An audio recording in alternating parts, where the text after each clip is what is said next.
Good morning everyone. सभी को very very good morning.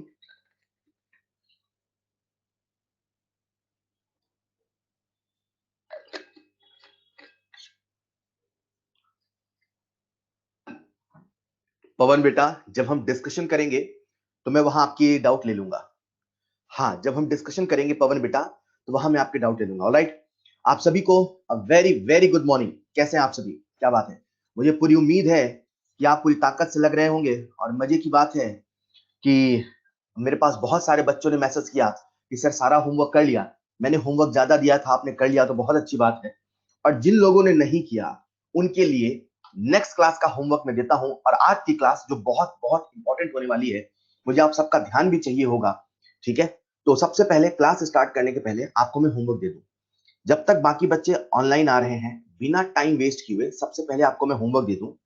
हमारा जो नेक्स्ट क्लास का होमवर्क रहेगा बच्चों, नेक्स्ट क्लास का जो होमवर्क रहेगा वो रहेगा नंबर वन। जिस सीक्वेंस में दे उसी सीक्वेंस में करेंगे। जितना पहले कर लिया वो करने की आवश्यकता नहीं है। सबसे पहला होमवर्क रहेगा ऑल इलस्ट्रेशन। ऑलराइट, दूसरा हमारा होमवर्क रहेगा बिगिनर बॉक्स ऑल। तीसरा हमारा होमवर्क रहेगा एक्सरसाइज ऑल। चौथा हमारा होमवर्क रहेगा एक्सरसाइज 3 ऑल। और नेक्स्ट हमारा होमवर्क रहेगा एक्सरसाइज 2। बच्चों, आप सभी इसी सीक्वेंस में होमवर्क करें। होमवर्क का सीक्वेंस नहीं बदलें। सबसे लास्ट में एक्सरसाइज 2 करें। सारी थ्योरी सारा फॉर्मूला रिवाइज करके करें। तभी मजा आएगा जब सारे सवाल आपसे लाइन से बनेंगे। ऑलराइट, तो एक्सरसाइज 2 आप सबको सबसे लास्ट में करनी है।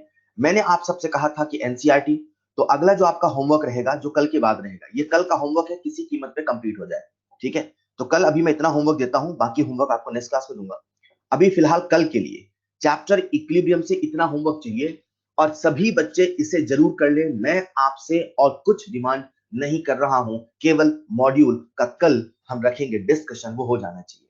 ऑलराइट, असदुल्ला बेटा, जो भी आपके डाउट हैं आप मुझे क्लास के बाद कॉल करना, अदरवाइज कल डिस्कशन होगा तो हम सारे डाउट ले लेंगे। एक बात और शुरू करने के पहले, बहुत सारे बच्चे मुझे मैसेज करते हैं कि सर हमारे पास मॉड्यूल नहीं है या हमारे पास पुराना मॉड्यूल है, ऐसा वैसा। ऑलराइट, तो उसके लिए मैंने एक सोल्यूशन सोचा है और मैं कोशिश करूंगा आज हो जाए। सोल्यूशन ये सोचा है कि आपके जो भी प्रॉब्लम डाउट हो, जैसे एक होता है कॉमन डाउट, है ना, तो आपके जो भी डाउट कॉमन है, मैं क्या करूंगा, उन सभी सवालों की इमेज स्लाइड में लगा के सीधे डिस्कशन करूंगा। मतलब अभी तक क्या होता था, जब मैं डिस्कस करता था तो मैं ऐसे बोलता था एक्सरसाइज 1 का सवाल नंबर 50।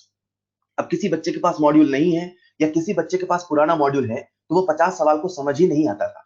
तो मैंने उसका सोल्यूशन ये सोचा है, हो सकता है आपको आसानी होता कि मॉड्यूल की समस्या खत्म हो। क्योंकि देखो यार, कॉमन डाउट जो है ना, अपने को वो डिस्कस करने हैं। तो मैं क्या करूंगा, जो क्वेश्चंस होंगे उनकी इमेज स्लाइड में लगा दूंगा, है ना। तो आप सबको क्या करना उसके लिए सुनिएगा। आप सभी लोग जिनको जिनको डाउट है, जिनको जिनको डाउट है, तो मैं वहां से कॉमन डाउट, एक तो मैं बताऊंगा क्या क्या डाउट होते हैं। फिर भी किसी बच्चे के जो डाउट है वो आप मुझे क्वेश्चन नंबर, एक्सरसाइज नंबर के साथ मैसेज कर देना। राइट, आप सभी के पास मेरा नंबर है ही सही। आप मुझे जब मैसेज करोगे तो मैं उन उन क्वेश्चंस की इमेज सेलेक्ट करके ही वहां पे लगा दूंगा स्लाइड में। और जब हम नेक्स्ट क्लास में डिस्कशन करेंगे तो फटाफट आपके सामने सवाल दिखेगा और फटाफट उसका हम डिस्कशन कर लेंगे। तो आपको सवाल ढूंढना नहीं पड़ेगा, मॉड्यूल में टाइम बचेगा। जिस बच्चे के पास नहीं है उसको भी सवाल मिल जाएगा। और बेस्ट पार्ट ये होगा इसका कि जब मैं लास्ट में आपको हैंडआउट दूंगा तो हैंडआउट में सारे सवाल होंगे। कल को अगर वो सवाल आपके डाउट है तो सारे सवाल का सोल्यूशन आपके पास होगा। मैंने आप सबसे सवालों का सोल्यूशन बनाने के लिए कहा है, तो प्लीज इसी प्रकार से आप हर सवाल का सोल्यूशन बनाएंगे तो जो सवाल आपसे नहीं बने उसका सोल्यूशन भी हैंडआउट मिल जाएगा। इससे अच्छा कुछ हो ही नहीं सकता। चलिए शुरू करते हैं। हाँ, तो इसलिए मैंने सोचा, तो उसके लिए आपको क्या करना है, मैंने आपसे भी डिमांड किया है। आप सभी लोग, आपका जो जो डाउट है, अगर मॉड्यूल का डाउट है तो जो जो डाउट है क्वेश्चन नंबर, एक्सरसाइज नंबर साथ मुझे मैसेज करेंगे। मॉड्यूल के अलावा कोई कंसेप्चुअल डाउट है, कोई थ्योरी का डाउट है, तो सवाल आप लिख के मुझे मैसेज करेंगे, है ना। और मुझे लगेगा ये कॉमन डाउट लायक है तो मैं उसे स्लाइड में ऐड करके फिर उसे नेक्स्ट क्लास में डिस्कस कर दूंगा। प्लीज, तो आप बस मुझे मैसेज कर देना क्वेश्चन नंबर, एक्सरसाइज नंबर के साथ में। ऑलराइट, जैसा भी, हाँ, कोशिश करना न्यू मॉड्यूल के हिसाब से, न्यू मॉड्यूल के हिसाब से। चलिए शुरू करते हैं हमारी आज की क्लास। बच्चों शुरू कर रहे हैं, आप सबका ध्यान चाहिए, आप सबका ध्यान चाहिए। ऑलराइट, तो मैंने कल आप सबको बताया था कि जो अल्फा होता है, that is degree of dissociation जो होता है, वो v, दैट इज वॉल्यूम के साथ प्रोपोर्शनल होता है। और जो प्रोपोर्शनैलिटी होती है delta N G upon NP होती है। ये मैंने आपको एक शॉर्ट ट्रिक के रूप में बताया जिससे अल्फा और वॉल्यूम को रिलेट करना आसान हो गया। मतलब वॉल्यूम के बदलने से अल्फा कैसे बदलेगा, वॉल्यूम के बढ़ने से कैसे बढ़ेगा घटेगा। इसी प्रकार से हमने एक रिलेशन निकाला था अल्फा और 1/p के बीच में, जो फॉर्मूला था डेल्टा एनजी अपॉन एनपी। कल अपनी बात यहां चल रही थी और आज बहुत इंपॉर्टेंट हम पढ़ने वाले हैं, लेकिन क्लास शुरू करने के पहले हम लोग कुछ एक सवाल कर लेते हैं। तो आइए इसी अल्फा पे कुछ एक सवाल करते हैं। आप सबके सामने स्क्रीन पर है पहला सवाल, जो डिग्री ऑफ डिसोसिएशन पर बेस्ड है। आप सबके सामने स्क्रीन पर है अगला सवाल। आप सबके सामने स्क्रीन पर है अगला सवाल। क्या बात है, बहुत बढ़िया, बहुत सारे बच्चे आंसर दे रहे हैं। बच्चों, जल्दबाजी में आंसर नहीं देना है, सही देना है। देखो यार, अपने पास रिएक्शन दे रखी है। रिएक्शन है 2SO2 gas plus O2 gas is in equilibrium with 2SO3 gas, right. सवाल कह रहा है कि इस रिएक्शन में, मतलब जहां ये रिएक्शन हो रही थी, जिनसे नहीं बना उनके लिए, जहां ये रिएक्शन हो रही थी, हमने वॉल्यूम 4 टाइम्स कर दिया। मतलब अगर पहले वॉल्यूम V था तो बाद में जो वॉल्यूम है वो 4V कर दिया। सर ने हमें बताया था कि वॉल्यूम के बदलने से, प्रेशर के बदलने से डिग्री ऑफ डिसोसिएशन बदलता है। सवाल हमसे पूछ रहा है कि जब पहली कंडीशन में वॉल्यूम V था, दूसरी कंडीशन में वॉल्यूम 4V था, तो अगर पहली कंडीशन का अल्फा अल्फा 1 था तो दूसरी कंडीशन का अल्फा 2 क्या होगा? सवाल हमसे ये पूछ। अरे यार, ये तो बहुत आसान है। जैसे ही अल्फा और वी की बात किया, आपके मन में फॉर्मूला आया। मैंने आप सबको फॉर्मूला बताया था, अल्फा प्रोपोर्शनल टू। एक अल्फा है, एक प्रोपोर्शनल है, दोनों अल्फा नहीं है। अल्फा प्रोपोर्शनल टू वी की power delta N G upon NP. बच्चों, आप सबको याद तो होगा ना कि डेल्टा एन जी होता क्या है। सर, डेल्टा एन जी का मतलब है summation stoichiometric coefficient of gaseous product, मतलब 2 minus summation stoichiometric coefficient of gaseous reactant 2 minus 3 कितना आ गया? -1। उसी के बाद आता है एनपी। सर, ये एनपी क्या होता है? एनपी का मतलब होता है summation stoichiometric coefficient, summation stoichiometric coefficient of gaseous product. मतलब यहां पे गैसियस प्रोडक्ट कौन है? SO3। इसकी स्टोइचियोमेट्री कितनी है बच्चों? 2। तो अपने पास एनपी की वैल्यू कितनी आ गई? 2। मतलब हम इस रिलेशन से कह सकते हैं अल्फा प्रोपोर्शनल टू वी की power delta NG upon NP. हम कह सकते हैं वी की पावर डेल्टा एनजी -1 अपॉन 2। मतलब आप यहां से देख सकते हैं कि जो अल्फा है वो प्रोपोर्शनल हो गया वी की पावर -12 के। तो मैं यहां से कह सकता हूं अल्फा 1 अपॉन अल्फा 2। प्रोपोर्शनलिटी को हटाया, कांस्टेंट लगाया और फिर दोनों को डिवाइड कर दिया, मतलब रेशियो निकाल दिया। Alpha 1 upon alpha 2 is equal to, बच्चों मैं लिख रहा हूं, समझ में आया तो बताइएगा, V2 अपॉन V1 की power half. V2 upon V1 की power half. V2 upon V1 की पावर हाफ। क्या किसी बच्चे को ये एक्सप्रेशन लिखने में डाउट आया? आज हम ये एक्सप्रेशन लिख पाए क्योंकि हम अल्फा और V के बीच में रिलेशन जानते हैं। अगर हमें अल्फा और वी के बीच में रिलेशन नहीं पता होता तो शायद हम इतनी आसानी से ये एक्सप्रेशन नहीं लिख पाते और ये सवाल इतनी आसानी से नहीं कर पाते। अब क्या था, आपको अल्फा 2 पता करना था। तो अल्फा 2, मुझे अल्फा 1 नहीं चाहिए, मुझे अल्फा 2 चाहिए। मतलब हमें बताना है कि अल्फा 2 कितना होगा अल्फा 1 का। तो अल्फा 2 इधर गया, V2 बाई V1 मतलब 4/1 का अंडर रूट मतलब 2, राइट। तो जो अल्फा 2 हुआ, ओके, अल्फा 2 कितने टाइम्स हुआ अल्फा 1 का? आपने को बताना है जो अल्फा 2 है वो कितना टाइम्स हुआ अल्फा 1 का। हमने सबसे पहले डेल्टा एनजी कैलकुलेट कर लिया, फिर हमने एनपी कैलकुलेट कर लिया। प्रोपोर्शनैलिटी की मदद से हमने अल्फा 1 बाय अल्फा 2 को निकालना है। आपको इस रिलेशन से बताना है कि आखिर जो अल्फा 2 है वो अल्फा 1 का कितना होगा। एक बच्चा मुझसे पूछ रहा है, सर बिना फॉर्मूले के करने का क्या अप्रोच होगा? बेटा, इतना हमने किया, इतना हमने किया, यार इसमें कहां ये फॉर्मूला है क्या? ये एक रिलेशन है। मुझे नहीं लगता इससे छोटा आपको जानने की आवश्यकता है। अगर फॉर्मूले से नहीं करना चाहते तो आप ये प्रिडिक्ट कर पाओगे कि बढ़ेगा कि घटेगा। अगर फॉर्मूले से नहीं करना चाहते तो आप ये प्रिडिक्ट कर पाओगे कि बढ़ेगा कि घटेगा। आप ये नहीं प्रिडिक्ट कर पाओगे कितने गुना बढ़ेगा, कितने गुना घटेगा। सवाल में जो ऑप्शन दे रखा है 2 times, 4 times, half times, 1/4 times है। मतलब आपको एग्जैक्ट नंबर बताना है बेटा, और क्योंकि एग्जैक्ट नंबर बताना है इसीलिए मुझे इस फॉर्मूले से करना पड़ेगा। मतलब जब हम ये फॉर्मूला लगाते हैं सभी लोग वैल्यूज पुट करेंगे। क्या कोई बच्चा ऐसा है जो इसमें वैल्यू पुट नहीं कर सकता? क्या कोई बच्चा ऐसा है जो इसमें वैल्यू नहीं पुट कर सकता? वैभव सक्सेना मैं आपसे बात कर रहा हूं, क्या आप इसमें V2 की वैल्यू पुट कर सकते हैं? क्या आप इसमें V1 की वैल्यू पुट कर सकते हैं? क्या आप इसमें अल्फा 2 को निकाल सकते हैं? बोलो बच्चों, जब आप निकालेंगे तो अल्फा 2 इधर जाएगा, V2 बाई V1 की पावर हाफ नीचे आएगा, मतलब अल्फा 1 बाई 2 आ जाएगा। इसका मतलब कितना हो गया? जो अल्फा 2 हुआ वो हाफ टाइम्स ऑफ अल्फा 1 हुआ, जो अल्फा 2 हुआ वो हाफ टाइम्स ऑफ अल्फा 1 हुआ। Hence the correct option is option number 3। Hence the correct answer is option number 3। कितना आसान था, कुछ नहीं, वॉल्यूम को बदला, अल्फा पूछा, अल्फा और वी का रिलेशन निकाला, और क्या चाहिए आपको? अगर आप इस सवाल को समझ गए हैं, इस सवाल में करना क्या था? अरे कुछ नहीं, फॉर्मूला लगाओ, आंसर पाओ, खुशी के गीत गाओ। अगर आप इस सवाल को समझ गए हैं, बहुत अच्छे, बहुत सारे बच्चों ने सही जवाब दिया, तो आप सबके सामने स्क्रीन पर है अगला सवाल। आप सबके सामने स्क्रीन पर है अगला सवाल। अगला सवाल है, थैंक यू लखन बेटा। आप सबके सामने स्क्रीन पर है 2a सॉलिड। बच्चा जल्दबाजी में सॉलिड नहीं पढ़ता, मैं नहीं बताता और आपका आंसर गलत आता, लेकिन मैंने बता दिया कि बेटा ध्यान रखना यहां पे सॉलिड है। 2a solid plus 2b gas is in equilibrium with 3c gas. At equilibrium, pressure of system is increased 8 times. हमने सिस्टम का प्रेशर 8 गुना बढ़ा दिया, तो हमसे अल्फा पूछा है। अरे यार, अपने से फिर से अल्फा पूछा है क्या? अब अल्फा जैसे पूछा तो आपके मन में अल्फा का फॉर्मूला याद आया। मैंने आपको दो ही फॉर्मूला बताया था, अल्फा प्रोपोर्शनल टू वी और एक बताया था alpha proportional to 1 by P की power delta N G upon NP की power delta N G upon NP. देखो किसका डाटा दिया है, सोचो कौन सा फॉर्मूला लगाना है, वैल्यूज को पुट करके आंसर बताना है। कैलकुलेशन का ध्यान रखें, आंसर बिल्कुल सही आएगा। अच्छा, फोर्थ ऑप्शन में लिखा है 4 टाइम्स, फोर्थ ऑप्शन में लिखा है 4 टाइम्स। क्या बात है, सभी बच्चे बिल्कुल सही जवाब दे रहे हैं, बहुत अच्छे बहुत अच्छे। बहुत ही आसान सवाल। अरे सर इसमें फॉर्मूला लगाएंगे, alpha proportional to 1 by P की power delta N G upon N P. चलो डेल्टा एन जी निकाल लेते हैं।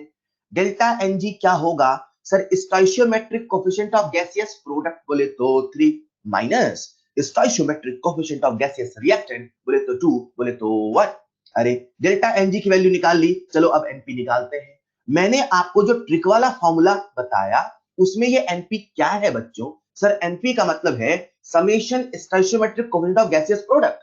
गैस कौन है, प्रोडक्ट कौन है? सर सी। क्या वो गैस है? जी हाँ। उसकी स्टोइशियोमेट्री कितनी है? 3। इसका मतलब एनपी कितना हो गया? 3। अरे यार अब तो कुछ सवाल में बचा ही नहीं। ये कुछ ऐसा है, alpha proportional to 1 by P की पावर 1 बाई 3, मतलब अल्फा 1 बाई अल्फा 2 बराबर इनवर्सली है पी के, तो P2 ऊपर जाएगा, P1 नीचे आएगा। P2 बाई P1 की पावर 1 बाई 3। हमसे क्या पूछा है? अल्फा 2। अब तो सब लोग बता दोगे अल्फा 2 कितने टाइम्स ऑफ अल्फा 1 होगा।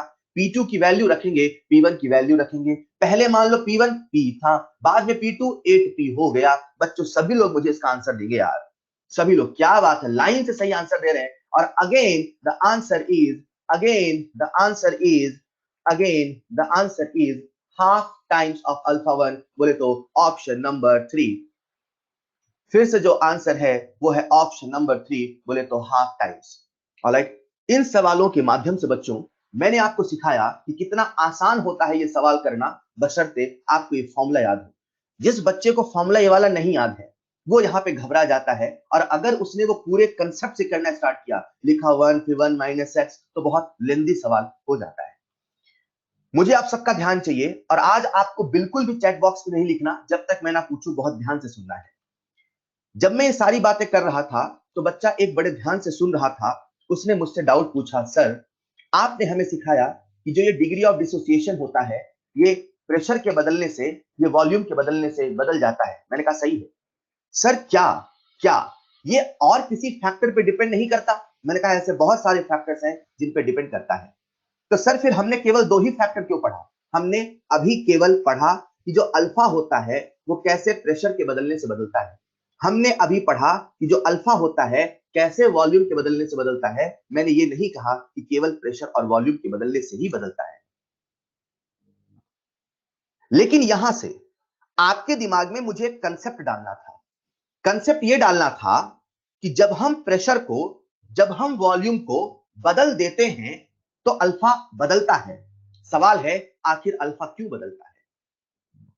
सवाल है आखिर क्यों कभी डिग्री ऑफ डिसोसिएशन बढ़ता है तो कभी डिग्री ऑफ डिसोसिएशन घटता है? इसी सवाल का जवाब देने के लिए मैं आपके सामने लेके आया हूं ली चैटलियर प्रिंसिपल।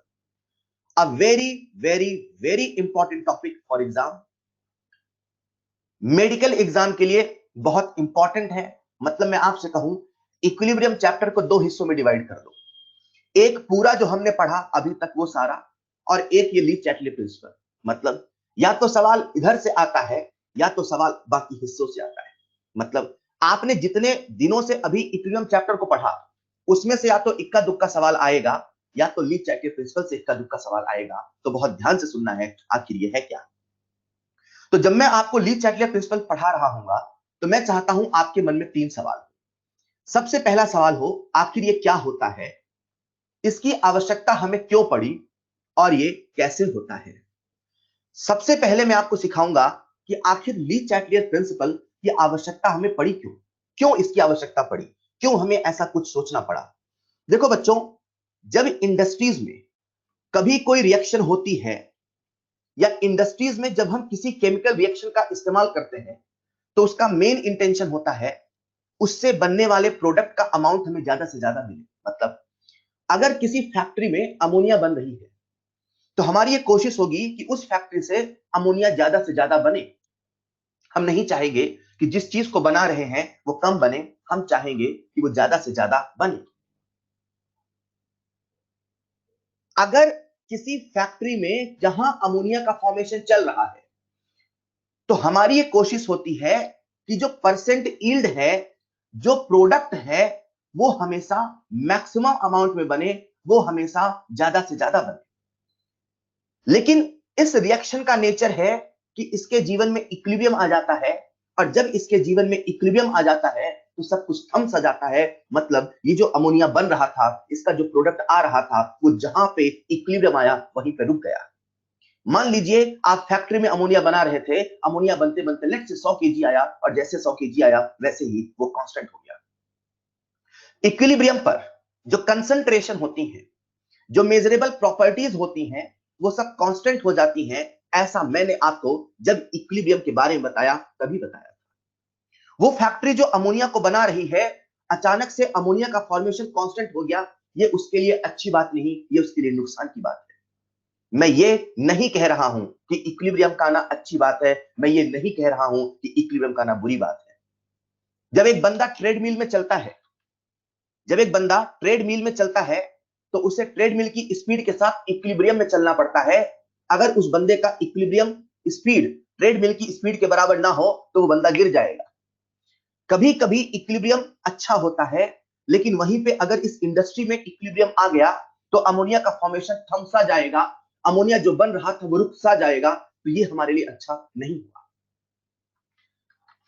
इस सिचुएशन को कि अमोनिया का फॉर्मेशन जो थम गया है, हम नहीं चाहते कि अमोनिया का जो प्रोडक्ट फॉर्मेशन है कांस्टेंट हो जाए, हम नहीं चाहते। हम इसके प्रोडक्ट फॉर्मेशन को मैक्सिमाइज करना चाहते हैं। आप सभी जानते हो कि जो रिवर्सिबल रिएक्शन होती है उसमें रिएक्टेंट कभी पूरा खत्म नहीं होता है। ये हमारे लिए अच्छी बात नहीं है। आप 100 किलो N2 लेके आए, 300 किलो H2 लेके आए, भैया को पैसे देके खरीद के आए और ये पूरा खत्म होने का नाम नहीं ले रहा है। तो ये अच्छी बात नहीं है। तो जब कभी इंडस्ट्रीज में रिएक्शंस होती हैं, उसमें से हमें प्रोडक्ट के अमाउंट को मैक्सिमाइज करना होता है, तो स्वाभाविक सी बात है अगर उसमें इक्विलिब्रियम आ गया तो वो हमारे लिए अच्छी बात नहीं है। प्रोडक्ट को मैक्सिमाइज कैसे करें, कैसे हम अमोनिया के फॉर्मेशन को बढ़ाएं, कैसे हम N2 के डिकम्पोजिशन को बढ़ाएं, कैसे हम हाइड्रोजन के डिकम्पोजिशन को बढ़ाएं, कैसे हम रिएक्टेंट के डिग्री ऑफ डिसोसिएशन को बढ़ाएं, कैसे हम अमोनिया के प्रोडक्शन को बढ़ाएं, कैसे ऐसा क्या करें इक्विलिब्रियम पर कि ये हो जाए। एक बात तो समझ में आती है कि वो जो इक्विलिब्रियम की कंडीशन थी, वो जिस कंडीशन पे रिएक्शन था, हमें कुछ ना कुछ चेंज इसी कंडीशन पे करना होगा। ये जो इक्विलिब्रियम की कंडीशन थी, जिस कंडीशन पे ये रिएक्शन हो रही थी, जिस कंडीशन पे आप एक्सपेरिमेंट परफॉर्म कर रहे थे, हमें उसे चेंज करना होगा। उसे हम चेंज करेंगे तभी कहीं जाके अमोनिया का चेंज प्रोडक्शन में होगा, N2 और H2 का डिग्री ऑफ डिसोसिएशन चेंज होगा। सवाल है आखिर हम चेंज कैसे करें?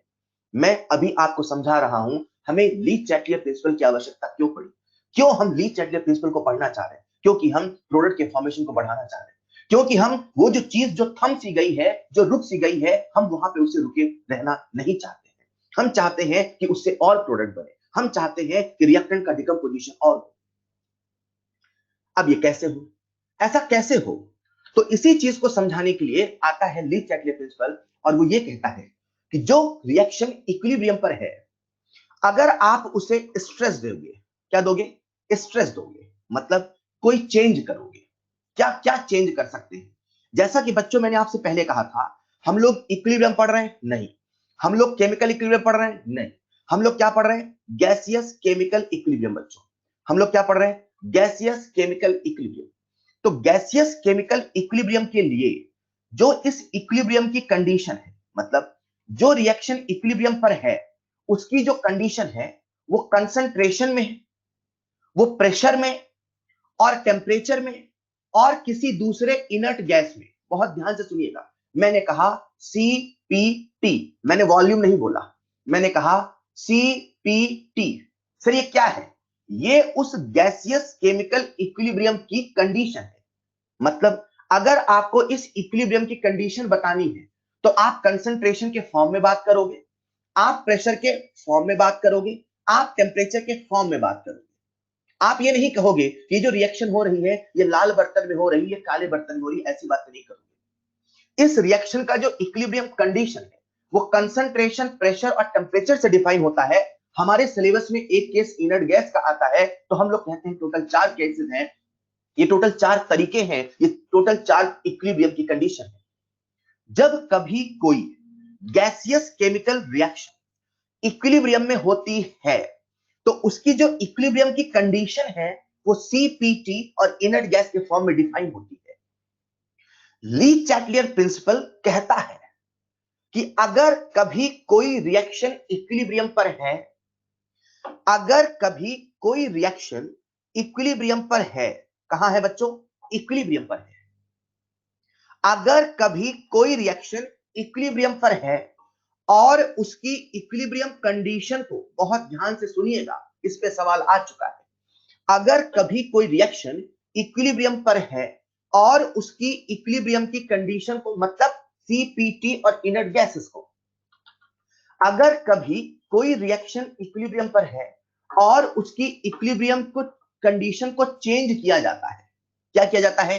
चेंज किया जाता है, तो रिएक्शन जो इक्विलिब्रियम पर था वो उसका अपोज करता है, वो उसका अपोज करता है। सर एक मिनट, अगर कोई रिएक्शन इक्विलिब्रियम पर है तो हम इक्विलिब्रियम कंडीशन को चेंज क्यों करेंगे?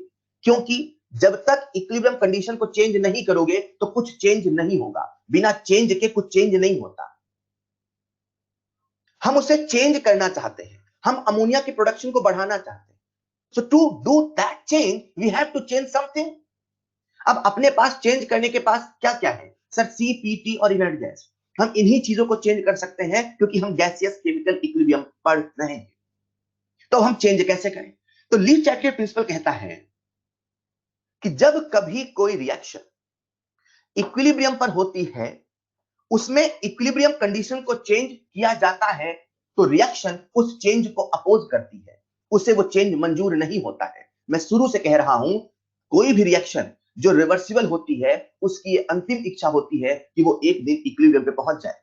ये जो अमोनिया बन रहा था, इस रिएक्शन की अंतिम इच्छा थी मुझे तो एक दिन इक्विलिब्रियम पे जाना है। ये इक्विलिब्रियम पे आ गई, रिएक्शन के लिए खुशियों भरे दिन है, पर हमारे लिए उतने अच्छे दिन नहीं, क्योंकि अमोनिया का प्रोडक्शन रुक गया। रिएक्शन तो चाहती है मैं इक्विलिब्रियम पे रहूं, रिएक्शन तो खुद को स्टेबल फील करती है इक्विलिब्रियम पे आके, लेकिन जब वो इक्विलिब्रियम पे आती है तो हमारा प्रॉफिट कम हो जाता है, क्योंकि अमोनिया बनता नहीं, हम बेच नहीं पाते। तो we want to disturb that equilibrium, and to disturb that equilibrium condition we have to change equilibrium condition. तो जब कोई रिएक्शन इक्विलिब्रियम पे होती है, हम इक्विलिब्रियम कंडीशन को चेंज करते हैं, तो रिएक्शन उस चेंज को अपोज करता है, क्योंकि उसके जो खुशियों भरे दिन थे उसमें खलल आपने डाल दिया, उसे वो मंजूर नहीं होता, वो उसे अपोज करता है। और जब वो उसे अपोज करता है तो कैसे करता है सुनिएगा।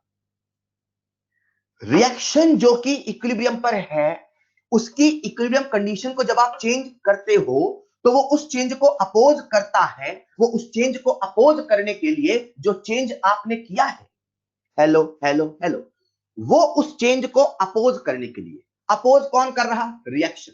किसका अपोज कर रहा? चेंज का। चेंज किसने किया? हमने, एक्सपेरिमेंट वाले ने, इन्वायरमेंटल कंडीशंस। बाहर से जो चेंज रिएक्शन पे किया गया है, रिएक्शन उस चेंज को मंजूर नहीं करता है क्योंकि उसके इक्विलिब्रियम को डिस्टरबेंस हो जाता है। और जैसे ही हम चेंज करते हैं, मैं आपको यहाँ एक वेरी वेरी इंपॉर्टेंट पॉइंट बता रहा हूं जिसे आप 20 पॉइंट में लिख सकते हैं, याद रख सकते हैं। जब कभी इक्विलिब्रियम कंडीशन पे कोई चेंज होता है, पल भर के लिए इक्विलिब्रियम डिस्टर्ब हो जाता है, पल भर के लिए इक्विलिब्रियम गायब हो जाता है।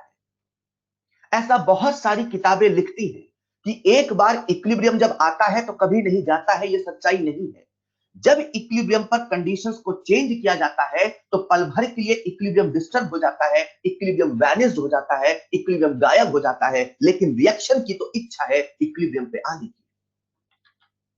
रिएक्शन की तो इच्छा है इक्विलिब्रियम पे आने की। आपने उसकी जो खुशियों पे को छीन लिया है, आपने उसकी जो खुशियों पे ये खलल डाला है, ये उसे मंजूर नहीं होता है। ये उस चेंज को अपोज करता है और उस चेंज को अपोज करने के लिए, उस चेंज को जो आपने किया, जो हमने किया, जो कंडीशंस ने किया, वो उस चेंज को अपोज करने के लिए या तो उस चेंज को रिड्यूस करता है या तो उसे काउंटर एक्ट करता है। मतलब आपने बढ़ाया है तो वो घटाने की कोशिश करेगा, अगर घटा नहीं सकता है तो उसका उल्टा प्रहार करेगा।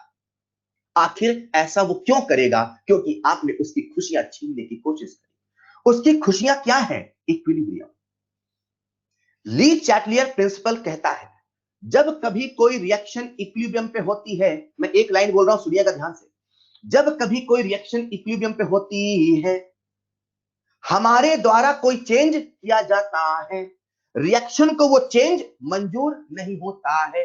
वो उस चेंज को जो हमने किया, वो उस चेंज को जो हमने किया को चेंज नहीं होने देने के लिए वो अपने अंदर चेंज करता है। और वो चेंज ऐसे करता है कि जो चेंज हमने किया वो उस चेंज को चेंज ना होने दे। जो चेंज हमने किया वो उस चेंज को चेंज ना होने दे। बच्चा कहता सर कितने सारे चेंज हैं। आज से कुछ समय पहले दुनिया में कोरोना वायरस नहीं था। इंसान अपने इक्विलिब्रियम स्टेट में चल रहा था, हर जगह खुशियां थी, लोग मौज मस्ती कर रहे थे, होली के दिन थे। अचानक से कोरोना वायरस आ गया, हमारी खुशियों पे खलल पड़ गया, हमें वो मंजूर नहीं हुआ। कोरोना वायरस इन्वायरमेंटल कंडीशंस है। कोरोना वायरस बाहर से आया, उसके आने से हमारी स्टेबिलिटी पे, इंसान की स्टेबिलिटी पे, हमारी स्टेबिलिटी पे, हमारी खुशियों पे खलल पड़ गया। लेकिन हमें वो चेंज मंजूर नहीं आया, तो हमने खुद को ऐसे चेंज किया, लिसन केयरफुली, हमने खुद को ऐसे चेंज किया कि जो चेंज बाहर से आया हम उस चेंज को अपने अंदर चेंज ना होने दें। कोरोना वायरस आया, हमें बदलना चाहा, हमने खुद को बदल लिया, हमने खुद को ढाल लिया, हमने खुद को ढाल लिया। और हमने खुद को ऐसे ढाला कि हमने मास्क लगाना स्टार्ट कर दिया। हमने इन सभी तरीकों से खुद को ढाल लिया ताकि जो कोरोना वायरस का इफेक्ट आए वो हम पे ना पहुंच पाए। मतलब ऐसा ही कुछ रिएक्शन में होता है। रिएक्शंस में जब हम इक्विलिब्रियम कंडीशन को चेंज करते हैं तो इक्विलिब्रियम कंडीशन चेंज करने का मतलब है, बच्चों आपके दिमाग में सेट रहे, सीपीटी। मैंने वॉल्यूम नहीं बोला, उसके पीछे वजह है सीपीटी और इनर्ट गैस। तो जैसे ही इक्विलिब्रियम कंडीशंस को चेंज किया जाता है, रिएक्शन खुद को चेंज करता है। अब मैं आपसे पूछूंगा सवालों के रूप में, सुनना। किसने चेंज किया? हमने चेंज किया। कहां चेंज किया? रिएक्शन में चेंज किया। रिएक्शन में क्या चेंज किया? इक्विलिब्रियम कंडीशन को चेंज किया। इक्विलिब्रियम कंडीशन क्या होती है? गैसियस केमिकल इक्विलिब्रियम के लिए सीपीटी इनर्ट गैस होती है। हमने इन चीजों को चेंज किया। किसमें चेंज किया? रिएक्शन में। तो क्या रिएक्शन इस चेंज को चेंज होने देगा? नहीं होने देगा। वो इस चेंज को या तो रिड्यूस करेगा या तो काउंटर एक्ट करेगा। और वो ऐसे करेगा कि जो चेंज हमने किया वो उस पे चेंज ना होने पाए, वो उस पे चेंज ना होने पाए। मैंने आपसे बताया आखिर ली चैटलियर प्रिंसिपल की आवश्यकता क्यों पड़ी। क्योंकि हम प्रोडक्ट को बढ़ाना चाहते हैं, क्योंकि हम रिएक्शन में मैक्सिमम यील्ड चाहते हैं, हम क्योंकि आउटपुट ज्यादा चाहते हैं। ली चैटलेट प्रिंसिपल क्या है? ली चैटलेट प्रिंसिपल कहता है जब कभी कोई रिएक्शन जो कि इक्विलिब्रियम पर है उसमें चेंज किया जाएगा तो वो चेंज को काउंटर एक्ट करेगा, उसे रिड्यूस करेगा, पल भर के लिए इक्विलिब्रियम डिस्टर्ब होगा लेकिन रिएक्शन फिर से चलेगा, कभी फॉरवर्ड तो कभी बैकवर्ड चलेगा ताकि उसमें इक्विलिब्रियम की कंडीशन फिर से आ जाए, ताकि उसमें इक्विलिब्रियम की कंडीशन फिर से आ जाए। क्यों इक्विलिब्रियम डिस्टर्ब हुआ? क्योंकि हमने चेंज किया। हमने चेंज किसमें किया? इक्विलिब्रियम कंडीशन में किया। इक्विलिब्रियम कंडीशन क्या क्या होती हैं? सीपीटी इनर्ट गैस होती है। अच्छा, मतलब हम इन कंडीशंस को चेंज करेंगे तो रिएक्शन डिस्टर्ब हो जाएगा, इक्विलिब्रियम टूट जाएगा, रिएक्शन को मंजूर नहीं हो पाएगा, खुद को वो कभी आगे तो कभी पीछे धकेलेगा ताकि फिर से उसके जीवन में इक्विलिब्रियम आ जाए, ताकि फिर से उसके जीवन में इक्विलिब्रियम आ जाए। सवाल है आखिर ली चैटलियर प्रिंसिपल क्यों आया? इसलिए आया। क्या होता है? ये होता है। सवाल है ली चैटलियर प्रिंसिपल कैसे कैसे चेंज के इफेक्ट को समझाता है। तो आइए एक एक करके हम समझते हैं कि ली चैटलियर प्रिंसिपल कैसे कंसंट्रेशन के चेंज को समझाता है, कैसे प्रेशर के चेंज को समझाता है, कैसे टेम्परेचर के चेंज को समझाता है, कैसे इनर्ट गैस के चेंज को समझाता है। आपको यहां जो सबसे इंपॉर्टेंट पॉइंट याद रखना है वो ये है कि जब हम कंडीशंस को चेंज करते हैं, इक्विलिब्रियम कंडीशंस को चेंज करते हैं तो उसका इक्विलिब्रियम डिस्टर्ब हो जाता है पल भर के लिए, पर वो डिस्टर्ब हो जाता है। ये मत सोचना कि इक्विलिब्रियम था तो रहेगा, उसी के साथ आगे पीछे होता है, नहीं। इक्विलिब्रियम डिस्टर्ब हो गया इसलिए कभी फॉरवर्ड जाता है, कभी बैकवर्ड आता है ताकि फिर से इक्विलिब्रियम आ जाए, ताकि फिर से इक्विलिब्रियम आ जाए। इक्विलिब्रियम आने के लिए ही रिएक्शन चलती है और तब तक चलती है जब तक इक्विलिब्रियम ना आ जाए। तो आइए एक एक करके समझते हैं। सबसे पहला है effect of concentration change at equilibrium. मैंने आपके लिए यहां पे एक बहुत प्यारा सा एनिमेशन बनाया था लेकिन इस कंप्यूटर में चल नहीं रहा है, इस कंप्यूटर में वर्क नहीं कर रहा। मैंने पहले चेक किया था तो ये एनिमेशन मैं आपको फिर कभी दिखा दूंगा। मैं समझाना क्या चाहता था, सुनिएगा बच्चों ध्यान से। सबसे पहले हम बात कर रहे हैं, देखो यार मैंने आपसे कहा कि हम इन कंडीशंस को चेंज करेंगे, हम कंसंट्रेशन को चेंज करेंगे, हम प्रेशर को चेंज करेंगे, हम टेम्परेचर को चेंज करेंगे और हम इनर्ट गैस को ऐड करेंगे। एक एक करके समझते हैं। जब हम ये चेंज करते हैं इक्विलिब्रियम पर तो रिएक्शन खुद को कैसे चेंज करता है। आप सबका ध्यान चाहिए बच्चों, सुनिएगा। जब आपको ये फील आ जाएगा ना तो जब मैं आगे चल के आपको फिजिकल इक्विलिब्रियम पढ़ाऊंगा बहुत आसानी से समझ में आएगा। क्या आप सब ध्यान से सुन रहे हैं? क्या आप सब ध्यान से सुन रहे हैं बच्चों? क्या आप सब ध्यान से सुन रहे हैं? मुझे यस और नो चाहिए। क्या आप सब, क्या बात है, हाँ वो पता नहीं चलता ना क्या कर रहे हो उधर। ऑलराइट, आप सभी ध्यान से सुन रहे हैं। तो सबसे पहला है effect of concentration change at equilibrium. मतलब ये इक्विलिब्रियम की कंडीशन है। मान लीजिए यहां पे रिएक्टेंट है ए और बी और यहां पर प्रोडक्ट है सी और डी, राइट। यहां पे रिएक्टेंट कौन है? ए और बी। यहां पर प्रोडक्ट है सी और डी और ये इक्विलिब्रियम की कंडीशन है। मतलब रेट ऑफ फॉरवर्ड बराबर रेट ऑफ बैकवर्ड, मतलब सब कुछ थम सा गया है। मतलब ना तो ये इधर झुक रहा है ना तो ये इधर झुक रहा है, सब कुछ थमा थमा से है। ऑलराइट, अचानक से क्या किया आपने? कंसंट्रेशन को चेंज कर दिया। तो कभी कंसंट्रेशन आप रिएक्टेंट का चेंज करोगे तो कभी कंसंट्रेशन आप प्रोडक्ट का चेंज करोगे। मैंने कंसंट्रेशन सबसे पहले रिएक्टेंट का चेंज किया।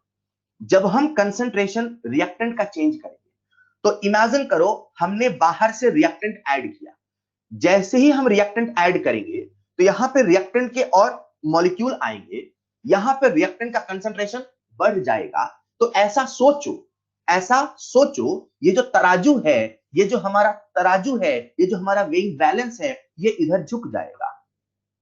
जैसे ही आपने रिएक्टेंट को ऐड किया तो रिएक्टेंट को ऐड करने से ये नीचे झुक जाएगा। जैसे ही ये नीचे झुक जाएगा, जैसे ही ये नीचे झुक जाएगा, राइट, तो इक्विलिब्रियम डिस्टर्ब हो गया। इमेजिन करना, ये नीचे झुक गया मतलब ये वाली कुछ कंडीशन है, इक्विलिब्रियम डिस्टर्ब हो गया। ये जो मैंने बनाया है इसे मैं बोल रहा हूं इक्विलिब्रियम पोजीशन। ये पहले इक्विलिब्रियम पोजीशन यहां थी, क्लियर। अब हुआ क्या, आपने एक साइड में स्ट्रेस डाला। बच्चों सुन रहे हो ना? सिंपल भाषा में बहुत इजी फील आता है लेकिन इसके जो कंसेप्ट पार्ट है उसके लिए आपको सारी बातें सुननी पड़ेगी। जैसे आपने इसमें रिएक्टेंट डाला तो आपने रिएक्टेंट के साइड में स्ट्रेस प्रोड्यूस किया। क्या प्रोड्यूस किया? स्ट्रेस प्रोड्यूस किया। जैसे आपने रिएक्टेंट के साइड में स्ट्रेस प्रोड्यूस किया, तनाव प्रोड्यूस किया, तो रिएक्टेंट इधर झुक गया। ये जो इक्विलिब्रियम पोजीशन थी, ये जो इक्विलिब्रियम पोजीशन थी ये इधर शिफ्ट हो गई, जिधर स्ट्रेस डाला, जिधर स्ट्रेस डाला, लेट्स से ये इधर स्ट्रेस डाला, तो जो इक्विलिब्रियम पोजीशन है, ठीक है, उसके अपोजिट साइड में जाएगा ताकि उधर से स्ट्रेस को नलीफाई कर पाए, उधर से आपने जो टेंशन डाला उसे नलीफाई कर पाए। मतलब बहुत सिंपल भाषा में समझना, ये रिएक्टेंट था, ये प्रोडक्ट था, तराजू बराबर था, इक्विलिब्रियम पे था, हमने रिएक्टेंट मिलाया, रिएक्टेंट मिलाने से तराजू नीचे आया, अब हमें तराजू को बराबर करना है, तो स्वाभाविक सी बात आप सब समझ रहे हैं कि मुझे इधर से घटाना पड़ेगा, प्रोडक्ट और बनाना पड़ेगा। जब प्रोडक्ट और बनेगा, जब प्रोडक्ट और बनेगा तो धीरे धीरे तराजू फिर से नीचे आएगा, फिर से इक्विलिब्रियम पे आएगा। कहने का मतलब क्या है, ये तराजू पहले ऐसे था, आपने इधर नीचे किया तो वो इधर बढ़ाना चाहेगा, सुन रहे हो ना, आपने इधर नीचे किया, आपने इसको रिएक्टेंट को नीचे किया, तो जैसे रिएक्टेंट को नीचे किया तो रिएक्टेंट की तरफ स्ट्रेस आ गया, तो अब वो उधर जिधर स्ट्रेस आया उधर से स्ट्रेस को घटाएगा। अरे यार ये टेंशन आ गई, इधर इधर दिक्कत आ गई भैया, तो अब वो रिएक्टेंट को क्या करेगा, कम करना चाहेगा, क्योंकि दिक्कत किधर आई, इधर आई, तो रिएक्टेंट को कम करने के लिए वो रिएक्टेंट से प्रोडक्ट बनाएगा, तो जैसे जैसे प्रोडक्ट बनेगा इधर वाला पलड़ा नीचे आएगा और ये धीरे धीरे ऊपर जाएगा, राइट। तो इसे मैं टेक्निकल भाषा में ऐसे कहता हूं, सुनिएगा, आप सबका ध्यान चाहिए। कैसे कह रहा हूं, मान लीजिए N2 प्लस 3H2 है और वो इक्विलिब्रियम पर है 2NH3 के साथ। आप सबको पहले एक फैक्ट बता दूं, मैं फैक्ट ये बता दूं, जो अमोनिया गैस होती है, अमोनिया गैस वो वाटर में सॉल्युबल होती है। कहां सॉल्युबल होती है, वाटर में सॉल्युबल होती है, लेकिन जो नाइट्रोजन और हाइड्रोजन गैस है उनकी सॉल्युबिलिटी बहुत बहुत कम होती है। इमेजिन करो ये एक कंटेनर में रिएक्शन हो रही थी, कंटेनर में रिएक्शन हो रही थी, नाइट्रोजन हाइड्रोजन के बीच में अमोनिया बन रहा था, ये इसके बीच में इक्विलिब्रियम आ गया, अब अमोनिया का प्रोडक्शन बंद हो गया, अमोनिया का फॉर्मेशन थम सा गया। आपने क्या किया, इसमें वाटर ऐड किया, जैसे आपने इसमें वाटर ऐड किया तो वो जो अमोनिया गैस बनी थी वो वाटर में सॉल्युबल होने लगी। जैसे ही अमोनिया गैस वाटर में सॉल्युबल होने लगी तो अमोनिया की जो कंसंट्रेशन है वो घटने लगी, अमोनिया की जो कंसंट्रेशन है वो घटने लगी, मतलब इधर स्ट्रेस आ गया। स्ट्रेस बढ़ा के भी प्रोड्यूस किया जा सकता है, स्ट्रेस घटा के भी प्रोड्यूस किया जा सकता है। इक्विलिब्रियम कंडीशन को डिस्टर्ब करना यही स्ट्रेस देना होता है। मैं स्ट्रेस की भाषा इसलिए इस्तेमाल कर रहा हूं ताकि जब मैं आपको फिजिकल इक्विलिब्रियम समझाऊं तो एक लाइन में समझ में आए। कंसंट्रेशन को चेंज किया, तो कभी कंसंट्रेशन को बढ़ाया तो कभी कंसंट्रेशन को घटाया। जब आप चीजों को चेंज करोगे तो रिएक्शन खुद को चेंज करेगा, और वो ऐसे चेंज करेगा कि जो चेंज आपने किया है वो उस चेंज को चेंज ना होने दे, कभी उसे रिड्यूस करता है तो कभी उसे काउंटरएक्ट करता है, कभी उसे रिड्यूस करता है तो कभी उसे काउंटरएक्ट करता है। हमने कंसंट्रेशन को घटाया तो वो बढ़ाना चाहेगा, हमने कंसंट्रेशन को बढ़ाया तो वो घटाना चाहेगा, रिएक्टेंट को बढ़ाया तो घटाना चाहेगा, पानी मिला के प्रोडक्ट को घटाया तो वो बढ़ाना चाहेगा। अगर हमने इसमें वाटर को मिलाया, वाटर के मिलाने से अमोनिया सॉल्युबल हो गया, उसका कंसंट्रेशन घट गया, इक्विलिब्रियम डिस्टर्ब हो गया, इक्विलिब्रियम डिस्टर्ब हो गया तो वो चाहेगा अमोनिया और बने। हेलो, किसने डिस्टर्ब किया, हमने डिस्टर्ब किया। कहां डिस्टर्ब किया, इक्विलिब्रियम में डिस्टर्ब किया। किसके इक्विलिब्रियम में डिस्टर्ब किया, इस रिएक्शन की इक्विलिब्रियम डिस्टर्ब किया। क्या डिस्टर्ब किया, कंसंट्रेशन को चेंज किया। किसके कंसंट्रेशन को चेंज किया, अमोनिया को। घटाया कि बढ़ाया, घटाया। हमने क्या किया, घटाया। वो क्या करेगा, वो जो चेंज हमने किया उसे रिड्यूस करेगा, कम करेगा। हमने घटाया तो बढ़ा के ना कम करेगा यार। मतलब अगर कंसंट्रेशन घट गया तो रिएक्शन को अपन कहां शिफ्ट करेंगे, अपन नहीं शिफ्ट करेंगे, वो शिफ्ट करेगा। रिएक्शन कहां शिफ्ट करेगा, फॉरवर्ड। अगेन, जैसे ही अमोनिया सॉल्युबल हुई, मैं आप सबसे पूछ रहा हूं, जैसे ही पानी मिलाया, अमोनिया सॉल्युबल हुई, तो क्या उसका इक्विलिब्रियम डिस्टर्ब हुआ, तो क्या उसका इक्विलिब्रियम डिस्टर्ब हुआ, तो क्या उसका इक्विलिब्रियम डिस्टर्ब हुआ, यस डिस्टर्ब हुआ। क्या उसका इक्विलिब्रियम पल भर के लिए टूट गया, क्या उसका इक्विलिब्रियम पल भर के लिए, एक मोमेंट के लिए टूट गया, हाँ टूट गया। और क्योंकि इक्विलिब्रियम टूट गया इसीलिए रिएक्शन ने खुद को एडजस्ट किया, खुद को शिफ्ट किया, बोले चलो आगे चलो, फॉरवर्ड चलो, ये भाई लोगों ने जो चेंज किया है चलो इसे नलीफाई करते हैं, चलो इसे कम करते हैं। एक बच्चा बड़े ध्यान से सुन रहा था, वो मुझसे कहता है सर ऐसा नहीं हो सकता। मैंने कहा क्या, सर ये रिएक्शन बर्तन से देख रहा हूं, जैसे मान लो बर्तन है, इसमें अमोनिया हो रही, वो देख रहा है कि मैं पानी मिलाने वाला हूं, तो सर वो रिएक्शन आके मुझसे बोले भैया पानी मत मिलाओ वरना मेरा इक्विलिब्रियम डिस्टर्ब हो जाएगा। एक बच्चा मुझसे कहता है सर मान लीजिए इस कंटेनर में रिएक्शन हो रही है, N2H2 अमोनिया बन रहा है, अब मैं पानी मिलाने वाला हूं, तो वो रिएक्टेंट और प्रोडक्ट मुझसे बोले कि भैया पानी मत मिलाओ वरना हमारा इक्विलिब्रियम डिस्टर्ब हो जाएगा, अगर वो आपसे बात करता तो दिक्कत ही क्या थी? वो आपसे बात नहीं कर सकता, तभी तो आप मनमानी कर रहे हो, तभी तो आप कभी कभी प्रोडक्ट को घटाते हो तो कभी बढ़ाते हो। पर अब आपने को जो करना था तो वो कर दिया, आपको घटाना था आपने घटा दिया। पर रिएक्शन तो कहेगा भैया आपसे लड़ नहीं सकते, चलो खुद को ही शिफ्ट करते हैं, चलो खुद को ही डाल लेते हैं। सारी बातों की एक बात, सारी बातों की एक बात, अगर हम सुनिएगा ध्यान से, अगर हम, मैं जैसे बोलूं वैसे जवाब देना है, नहीं टाइप करो चलेगा, बस बोलना है। अगर हम प्रोडक्ट की कंसंट्रेशन को घटाएंगे, अगर हम प्रोडक्ट की कंसंट्रेशन को घटाएंगे तो रिएक्शन बढ़ाना चाहेगा। हम प्रोडक्ट की कंसंट्रेशन को घटाएंगे तो रिएक्शन प्रोडक्ट को बढ़ाना चाहेगा। रिएक्शन प्रोडक्ट को बढ़ाने के लिए फॉरवर्ड डायरेक्शन में शिफ्ट हो जाएगा, फॉरवर्ड डायरेक्शन में शिफ्ट हो जाएगा। ठीक उसी प्रकार से अगर हमने रिएक्ट, यहां लिख देता हूं हम अगर हमने रिएक्टेंट को बढ़ाया, किसने बढ़ाया? हमने बढ़ाया। क्या बढ़ाया? रिएक्टेंट को बढ़ाया। तो वो क्या करना चाहेगा? सर घटाना चाहेगा। तो जब वो घटाना चाहेगा तो रिएक्टेंट को घटाने के लिए बोलो आगे जाए कि पीछे आए? रिएक्टेंट को घटाने के लिए आगे जाए कि पीछे आए? सर जब आगे जाएगा तब ना। रिएक्टेंट की कंसंट्रेशन को बढ़ाओगे तो रिएक्शन फॉरवर्ड शिफ्ट हो जाएगा। एक सवाल आप सबसे पूछ रहा हूं, देखते कौन सही जवाब देता है। अगर हमने रिएक्टेंट को घटा दिया, अगर हमने रिएक्टेंट की कंसंट्रेशन को घटा दिया तो बताओ रिएक्शन किधर शिफ्ट होगा? अगर हमने रिएक्टेंट की कंसंट्रेशन को घटा दिया, किसने घटाया? हमने घटाया। किसने घटाया? हमने घटाया। वो क्या करना चाहेगा? सर वो बढ़ाना चाहेगा। बढ़ाने के लिए किधर आए? पीछे की आगे? सर पीछे। अरे पीछे आएगा, बैकवर्ड शिफ्ट हो जाएगा। सुनो सुनो सुनो, बैकवर्ड शिफ्ट हो जाएगा। तो सवाल आपसे पूछता है, सवाल कैसे पूछता, सुनना सवाल के मजे देखना। सवाल आपसे पूछता है जब रिएक्टेंट की कंसंट्रेशन, जब रिएक्टेंट की कंसंट्रेशन को डिक्रीज करते हैं, अभी जो मैंने आपको सरल भाषा में फील कराया उसी का टेक्निकल रूप सुनना। हम जो रिएक्टेंट की कंसंट्रेशन को डिक्रीज करते हैं, then what will happen to equilibrium position when we decreases concentration of reactant? when we decreases concentration of reactant, then what will happen to equilibrium position? Then what will happen to equilibrium? What will happen to equilibrium? What will happen to equilibrium position? What will happen to reaction? तीन रूप में बातें करता है। तो बच्चा कहता है अरे यार इक्विलिब्रियम शिफ्ट होगा नहीं होगा? जिन बच्चों को मैंने पहले बता दिया कि इक्विलिब्रियम डिस्टर्ब होता है उनको डाउट नहीं आता, पर जिनको नहीं पता होता वो कहते हैं सर रिएक्शन बैकवर्ड शिफ्ट होती है। अरे रिएक्शन बैकवर्ड शिफ्ट होती है ऐसा हम बोल रहे हैं, सच में रिएक्शन बैकवर्ड शिफ्ट नहीं होती, सच में इक्विलिब्रियम पोजीशन बैकवर्ड शिफ्ट होता है, सच में इक्विलिब्रियम पॉइंट बैकवर्ड शिफ्ट होता है, सच में इक्विलिब्रियम बैकवर्ड शिफ्ट होता है। तो उसे हम बोलचाल की भाषा में कहते हैं रिएक्शन शिफ्ट हो रही है। वही जो तराजू वाला एग्जांपल लिया था, ये इक्विलिब्रियम पोजीशन, ये शिफ्ट होता है, शिफ्ट ये होगा, इक्विलिब्रियम पोजीशन शिफ्ट होगा, राइट? हेलो, चलो खैर अपने को तो सिंपल सोचना है, बढ़ाएंगे तो घटाएगा, घटाएंगे तो बढ़ाएगा। बोलो बढ़ाएंगे तो बोलो बोलो, बढ़ाएंगे तो घटाएगा, घटाएंगे तो बढ़ाएगा, बढ़ाएंगे तो घटाएगा, घटाएंगे तो बढ़ाएगा। मैंने कहा इक्विलिब्रियम कंडीशंस को, इक्विलिब्रियम कंडीशंस को मतलब कंसंट्रेशन को, मतलब प्रेशर को।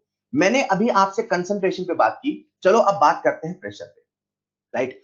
इमेजिन करिए हमारे सामने कोई रिएक्शन है, तो रिएक्शन अपन ले लेते हैं, लेट्स से फिर वही N2 + 3H2 is in equilibrium with 2NH3। ये रिएक्शन हो रही थी, इसके जीवन में इक्विलिब्रियम आ गया। ये रिएक्शन हो रही थी, इसके जीवन में इक्विलिब्रियम आ गया। एट इक्विलिब्रियम आपसे रहा नहीं गया, आपने कुछ छेड़खानी करी, कभी प्रेशर बढ़ाया तो कभी प्रेशर घटाया।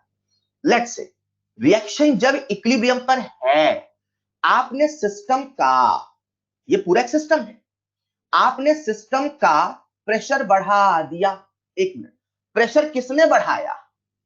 डिस्टर्ब कौन कर रहा है? हम। डिस्टर्ब कौन कर रहा है? हम। प्रेशर कौन बढ़ा रहा है? हम। यहां लिख देता हूं मैं, हम, समझ जाओगे ना। सिस्टम का प्रेशर बढ़ा दिया, किसने बढ़ाया? हमने बढ़ाया। सिस्टम का प्रेशर बढ़ा दिया, किसने बढ़ाया? हमने बढ़ाया। जैसे ही सिस्टम का प्रेशर बढ़ा दिया तो मैंने कहा कंसंट्रेशन, प्रेशर, टेम्परेचर, ये इक्विलिब्रियम कंडीशन है। हमने इक्विलिब्रियम कंडीशन को डिस्टर्ब कर दिया, और जैसे ही इक्विलिब्रियम कंडीशन को डिस्टर्ब करेंगे, रिएक्शन को रास नहीं आएगा, रिएक्शन को मंजूर नहीं होगा, वो उसे चेंज करना चाहेगा, वो उससे लड़ेगा, वो उसे रिड्यूस करेगा, वो उसे रिड्यूस करेगा, वो उसे काउंटरैक्ट करेगा। मतलब इमेजिन करो, इस कंटेनर में रिएक्शन हो रही थी, हमने प्रेशर बढ़ा दिया, प्रेशर बढ़ाया, तो बताओ प्रेशर बढ़ाने के लिए मैं इस कंटेनर को कंप्रेस करूं कि एक्सपांड करूं? प्रेशर बढ़ाने के लिए से मैं कंप्रेस करूं कि एक्सपांशन करूं? आपसे पूछ रहा हूं, मैं कंप्रेशन करूं कि एक्सपांशन करूं? कंप्रेशन करूं। कंप्रेशन करने से वॉल्यूम घटेगा कि बढ़ेगा? कंप्रेशन करने से वॉल्यूम बढ़ेगा घटेगा? कंप्रेशन करने से वॉल्यूम बढ़ेगा घटेगा। अच्छा, हमने सिस्टम का प्रेशर बढ़ाया तो ऐसा सोचो वॉल्यूम घटाया। मतलब जब जब केस वॉल्यूम का आएगा, बच्चों सुन लो, जब जब केस वॉल्यूम का आएगा आपको प्रेशर से ही सोचना है, क्योंकि सर ने तो सीपीटी पढ़ाया, भी नहीं पढ़ाया, लेकिन सवाल अगर भी का आता है तो आप पी से ही सोचोगे। इसके पीछे लॉजिक है, कभी दिक्कत नहीं आएगी। मैंने आपको सीपीटी पढ़ाया, अगर कभी सवाल भी का आता है प्रेशर से ही सोचोगे, प्रेशर से ही सोचोगे। कैसे सोचोगे सुनिएगा। अगर ये रिएक्शन इक्विलिब्रियम पर थी, हमने इक्विलिब्रियम कंडीशन में सिस्टम का प्रेशर बढ़ा दिया, हमने सिस्टम का प्रेशर बढ़ाया, वो उसे घटाना चाहेगा, वो उसे कम करना चाहेगा, वो उसे रिड्यूस करेगा। आपसे लड़ नहीं सकता तो वो उसे रिड्यूस करना चाहेगा। बच्चों आप सबको मैंने बताया था, फिर बता देता हूं, जो प्रेशर होता है मोल के प्रोपोर्शनल होता है, जो प्रेशर होता है मोल के प्रोपोर्शनल होता है। क्या किसी बच्चे को इस पॉइंट में डाउट है कि आखिर प्रेशर क्यों मोल के प्रोपोर्शनल होता है? बिना किसी हेजिटेशन के रेज योर हैंड। क्या किसी बच्चे को डाउट है कि प्रेशर मोल के प्रोपोर्शनल होता है, ऐसा क्यों होता है? क्या किसी बच्चे को डाउट है? ऑलराइट, क्या किसी बच्चे को डाउट है? मैं पूछ रहा हूं। हाँ, कुछ बच्चों को डाउट है, उनसे मैं सवाल पूछ रहा हूं। बेटा मान लो एक कंटेनर है, इसमें गैसेस के 100 मॉलिक्यूल हैं। कितने मॉलिक्यूल है? 100। और एक दूसरा कंटेनर है, वही वॉल्यूम है, इसमें गैसेस के 1000 मॉलिक्यूल हैं। बोलो कहां ज्यादा प्रेशर होगा? बोलो कहां ज्यादा प्रेशर होगा? जिन बच्चों ने हाथ खड़े किए उनसे बात कर रहा हूं मैं। एक में 100 मॉलिक्यूल है, एक में 1000 मॉलिक्यूल है, कहां ज्यादा प्रेशर होगा? अरे कहां ज्यादा प्रेशर होगा अंकित, आप बताओ कहां ज्यादा प्रेशर होगा? कहां ज्यादा प्रेशर होगा? ऑलराइट सर, जहां ज्यादा मॉलिक्यूल होंगे वहीं ज्यादा प्रेशर होगा, क्योंकि गैसेस का प्रेशर होता नहीं, गैसेस का प्रेशर एक्सर्ट होता है। फिर भी कोई बच्चा नहीं समझ पाया तो ऐसे समझ ले, अरे पीवी बराबर एनआरटी होता है ना यार, मतलब जो पी है वो एन के प्रोपोर्शनल है। तो बच्चा मुझसे कहता है सर वी भी तो एन के प्रोपोर्शनल है। अरे यार अभी वी को कांस्टेंट लिया है ना यार, ये जिस बर्तन में हो रहा है उसका वॉल्यूम तो कांस्टेंट है ना। नहीं सर, प्रेशर के बदलने से वॉल्यूम बदल रहा। Let listen carefully, listen carefully. मैंने कहा मैंने कहा कि जो प्रेशर होता है वो मोल के प्रोपोर्शनल होता है। तो बच्चा मुझसे कहता है सर प्रेशर मोल के प्रोपोर्शनल होता है, तो सर वॉल्यूम भी तो मोल के प्रोपोर्शनल होता है। सर प्रेशर बढ़ा तो वॉल्यूम घटा तो मोल में कहां चल जाया? भैया मैं इसकी बात नहीं कर रहा हूं, ये अलग हट के बात कर रहा हूं, आपसे कुछ कंसेप्ट की बात कर रहा हूं। अभी उसको भूल जाओ, मैं तो इतना पूछ रहा हूं, क्या प्रेशर मोल के प्रोपोर्शनल होता है? बस हाँ या ना बताओ। क्या प्रेशर मोल के प्रोपोर्शनल होता है? हाँ साहब, प्रेशर मोल के प्रोपोर्शनल होता है। जितने ज्यादा मोल होंगे, उतने ज्यादा मॉलिक्यूल होंगे, उतना ज्यादा प्रेशर एक्सर्ट होगा। अब आते हैं इस कंडीशन में। इस रिएक्शन में इक्विलिब्रियम आ गया था, इस रिएक्शन में इक्विलिब्रियम आ गया था। हमने इक्विलिब्रियम पर सिस्टम का प्रेशर बढ़ा दिया, प्रेशर बढ़ाने के लिए वॉल्यूम को घटा दिया, हमने प्रेशर को बदल के इक्विलिब्रियम कंडीशन को डिस्टर्ब कर दिया, जो इस रिएक्शन को मंजूर नहीं होगा। हमने जो चेंज किया है वो उस चेंज को काटना चाहेगा, उसे काटने के लिए कभी उसे रिड्यूस करेगा तो कभी उसे काउंटर एक्ट करेगा। हमने प्रेशर को बढ़ाया तो रिएक्शन अंदर से फूंक मार के वॉल्यूम बढ़ा नहीं सकता, रिएक्शन अंदर से फूंक मार के काउंटर एक्ट नहीं कर सकता। तो यहां पे काउंटरैक्ट की सिचुएशन नहीं है, यहां पे तो बस वो रिड्यूस कर सकता है। मतलब अगर हमने बढ़ाया है तो वो प्रेशर को रिड्यूस कर दे, अगर हमने बढ़ाया है तो वो प्रेशर को रिड्यूस कर दे, प्रेशर को रिड्यूस कर दे। अब रिएक्शन के पास दो ही ऑप्शन है, या तो फॉरवर्ड जाए या तो बैकवर्ड जाए। फॉरवर्ड जाता है तो 2, बैकवर्ड आता है तो 3 1 4। सुनना ध्यान से, फॉरवर्ड जाता है तो 2 मोल बनते हैं at a point, at a time. Backward आता है तो 4 मोल बनते हैं। हमने प्रेशर को बढ़ाया, वो घटाना चाहेगा, घटाने के लिए कम मोल की तरफ जाना चाहेगा, क्योंकि जो प्रेशर होता है मोल के प्रोपोर्शनल होता है। अगर रिएक्शन पीछे आने लगी अगर, तो 4-4 मोल बनेंगे, खूब सारे मॉलिक्यूल बनेंगे, तो प्रेशर तो और बढ़ेगा। हमने भी बढ़ाया, उसने भी बढ़ाया, तो भैया रिएक्शन में इक्विलिब्रियम फिर से कहां से आया? मतलब अगर हमने प्रेशर को बढ़ाया है, सुनिएगा ध्यान से, वो घटाना चाहेगा। प्रेशर को घटाने के लिए वो उस डायरेक्शन में जाना चाहेगा जिधर जाकर प्रेशर घटता है, जिधर जाकर प्रेशर घटता है। किधर जाने से प्रेशर घटेगा? कम मोल के बनने से प्रेशर घटेगा कि ज्यादा मोल के बनने से प्रेशर घटेगा? सर स्वाभाविक सी बात है, कम मोल की तरफ जाएगा तभी तो प्रेशर घटेगा। मतलब अगर हमने प्रेशर को बढ़ाया तो जो रिएक्शन है, लिसन केयरफुली, अगर हमने प्रेशर को बढ़ाया तो जो रिएक्शन है, अगर हमने प्रेशर को बढ़ाया तो जो रिएक्शन है उस डायरेक्शन में शिफ्ट हो जाएगी। रिएक्शन उस डायरेक्शन में शिफ्ट हो जाएगी जिधर जाने से number of moles, number of moles of gaseous substance decreases. जिधर जाने से number of moles of gaseous substance decreases. मैंने नहीं कहा हमेशा फॉरवर्ड जाएगी, मैंने नहीं कहा हमेशा बैकवर्ड आएगी, मैं तो ये कह रहा हूं सर उधर जाएगी जिधर कम नंबर ऑफ मोल्स आएंगे, जिधर लेस नंबर ऑफ मोल्स आएंगे। मतलब अगर मैंने आपसे पूछा होता, बच्चों आपका जवाब चाहिए, अब मैं आपसे पूछ रहा हूं, अगर प्रेशर को घटाया, अगर प्रेशर को घटाया, किसने घटाया? हमने घटाया, तो रिएक्शन क्या करना चाहेगा? सर रिएक्शन उसे काउंटर एक्ट करेगा, उसे रिड्यूस करेगा। मतलब हमने क्या चेंज किया? हमने प्रेशर को घटाया, तो वो उसे बढ़ाना चाहेगा।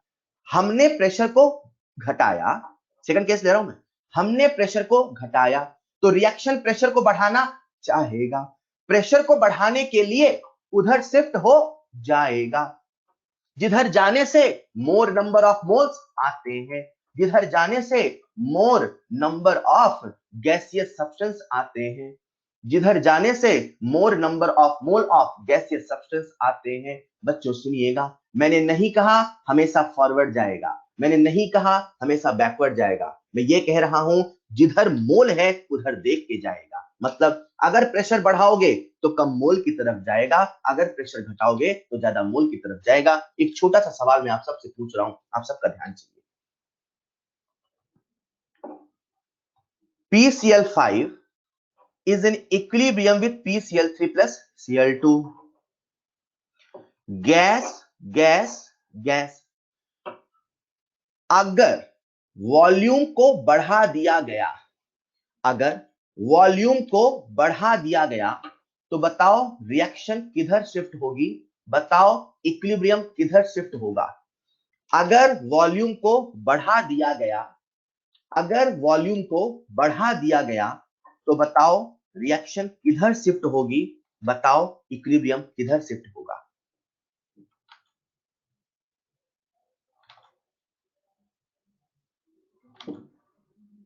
जब जब सवाल में वॉल्यूम की बात आएगी आप उसे प्रेशर से ही रिलेट करोगे, क्योंकि इक्विलिब्रियम कंडीशन मैंने सीपीटी ही बताया, मैंने वॉल्यूम के लिए कहा बेटा प्रेशर से ही सोचना। मतलब सवाल आपसे पूछ रहा है वॉल्यूम को बढ़ाया, तो आप सोचोगे मतलब प्रेशर को घटाया।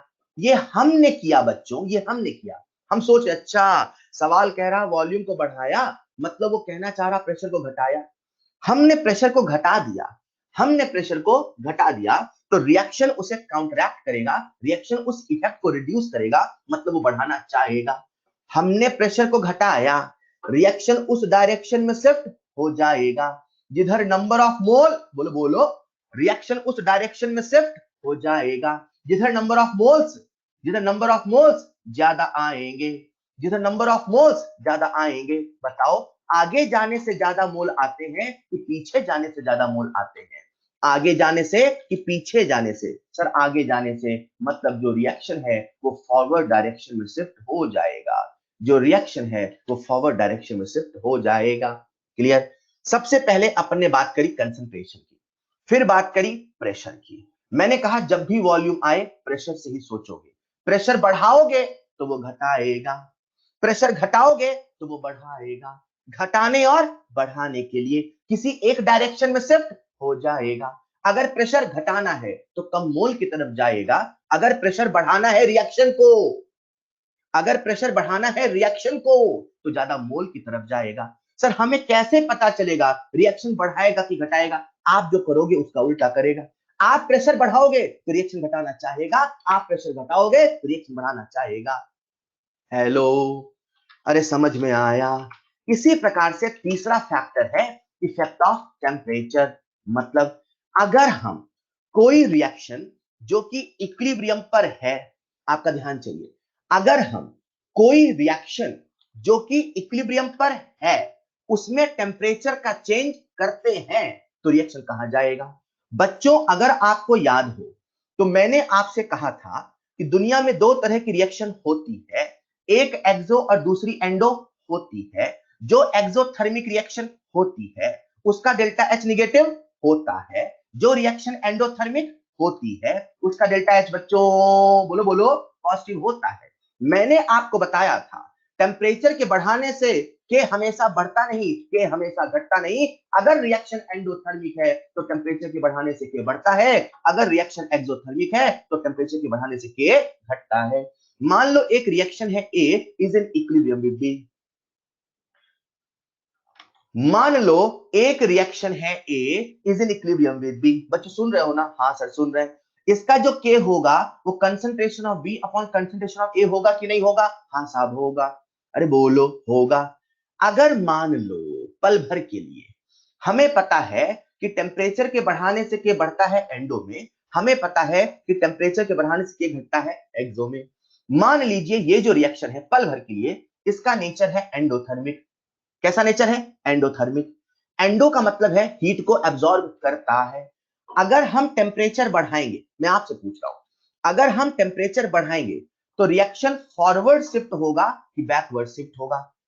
अगर हम टेम्परेचर बढ़ाएंगे तो बच्चा क्या सोचता है, यार अगर हम टेम्परेचर बढ़ाएंगे तो सर ने कहा था के बढ़ता है टेम्परेचर के चेंज से, क्योंकि के बदलता है इसीलिए आपको के फॉर्म में सोचना है। प्रेशर के बदलने से के नहीं बदलता, कंसंट्रेशन के बदलने से के नहीं बदलता, पर टेम्परेचर के बदलने से के बदलता है, इसलिए हम के फॉर्म में सोच रहे हैं। अगर हम टेम्परेचर को बढ़ाएंगे और ये रिएक्शन एंडोथर्मिक है, के बढ़ जाएगा। अरे के बढ़ जाएगा मतलब जो बी है वो बढ़ेगा। अरे किसी रिएक्शन का किसी नंबर का जब न्यूमरेटर बड़ा होता है तभी तो रेशियो बड़ा होगा ना। अच्छा, अगर हमने टेम्परेचर को बढ़ाया तो क्योंकि इसका के बड़ा होगा मतलब बी ज्यादा होगा, मतलब जो रिएक्शन है वो फॉरवर्ड डायरेक्शन में शिफ्ट होगा, जो रिएक्शन है वो फॉरवर्ड डायरेक्शन में शिफ्ट होगा।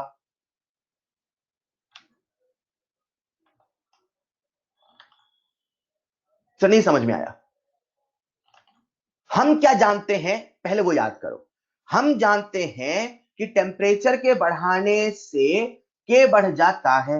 सर टेम्परेचर के बढ़ाने से के क्या हमेशा बढ़ता है? मैंने कहा हमेशा बढ़ता है, मैं तो कह रहा हूं वो एंडोथर्मिक है इसलिए। अच्छा ये हम जानते हैं, ठीक है।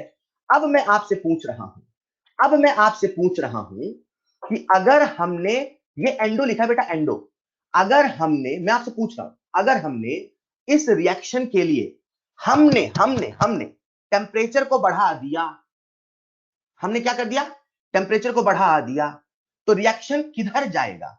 आगे जाएगा कि पीछे जाएगा?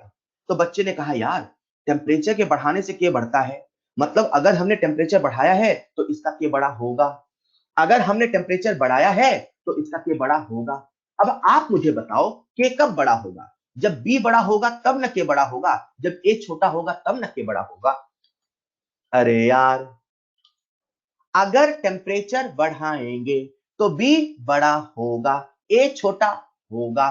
टेम्परेचर के बढ़ाने से, क्योंकि के बड़ा होता है मतलब बी बड़ा हो रहा है, मतलब प्रोडक्ट बड़ा हो रहा है, मतलब प्रोडक्ट का कंसंट्रेशन ज्यादा हो रहा है, मतलब प्रोडक्ट ज्यादा बन रहा है। तो ज्यादा कब बनेगा? जब रिएक्शन कहां जाएगी? फॉरवर्ड डायरेक्शन में जाएगी। अब एक बच्चा मुझसे कहता है, एक बच्चे ने डाउट पूछा है, सर टेम्परेचर ज्यादा तो हीट भी तो ज्यादा एब्जॉर्ब होगा। अंकित बेटा अभी आपने थर्मो नहीं पढ़ी, अभी आपने थर्मो नहीं पढ़ी।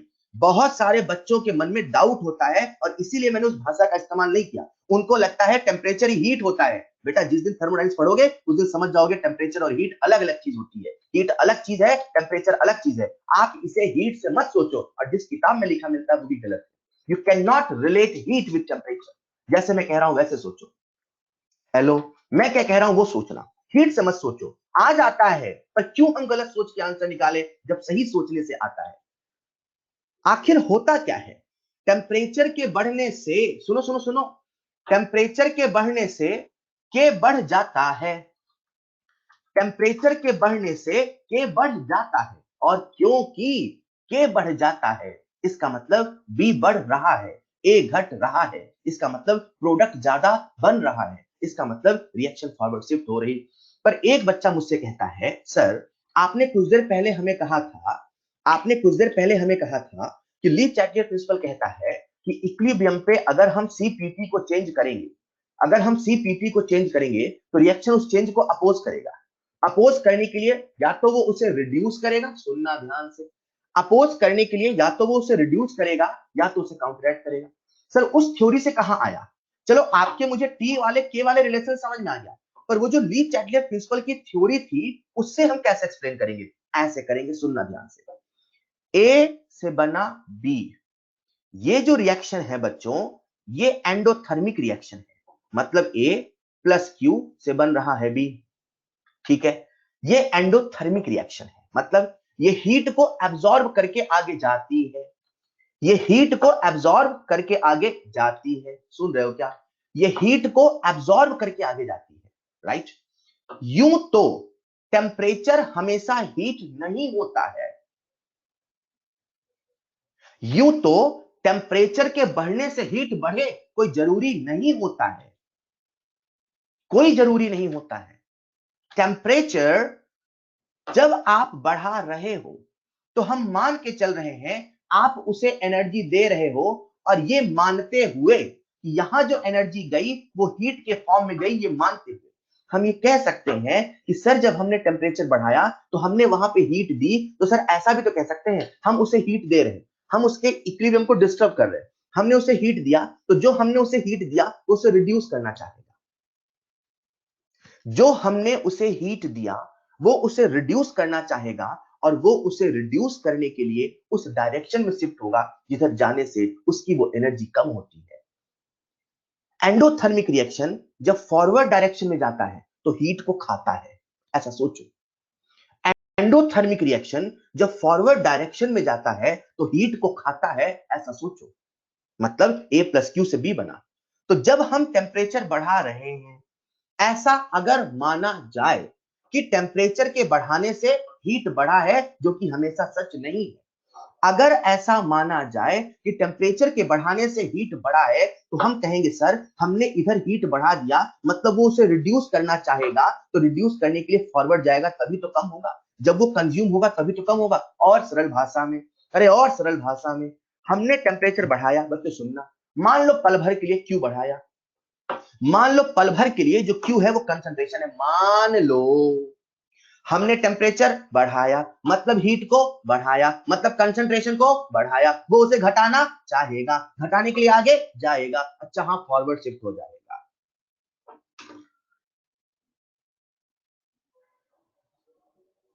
अगर रिएक्शन एंडोथर्मिक है, लिसन लिसन लिसन, अगर रिएक्शन एंडोथर्मिक है तो टेम्परेचर के बढ़ाने से रिएक्शन फॉरवर्ड शिफ्ट हो जाता है।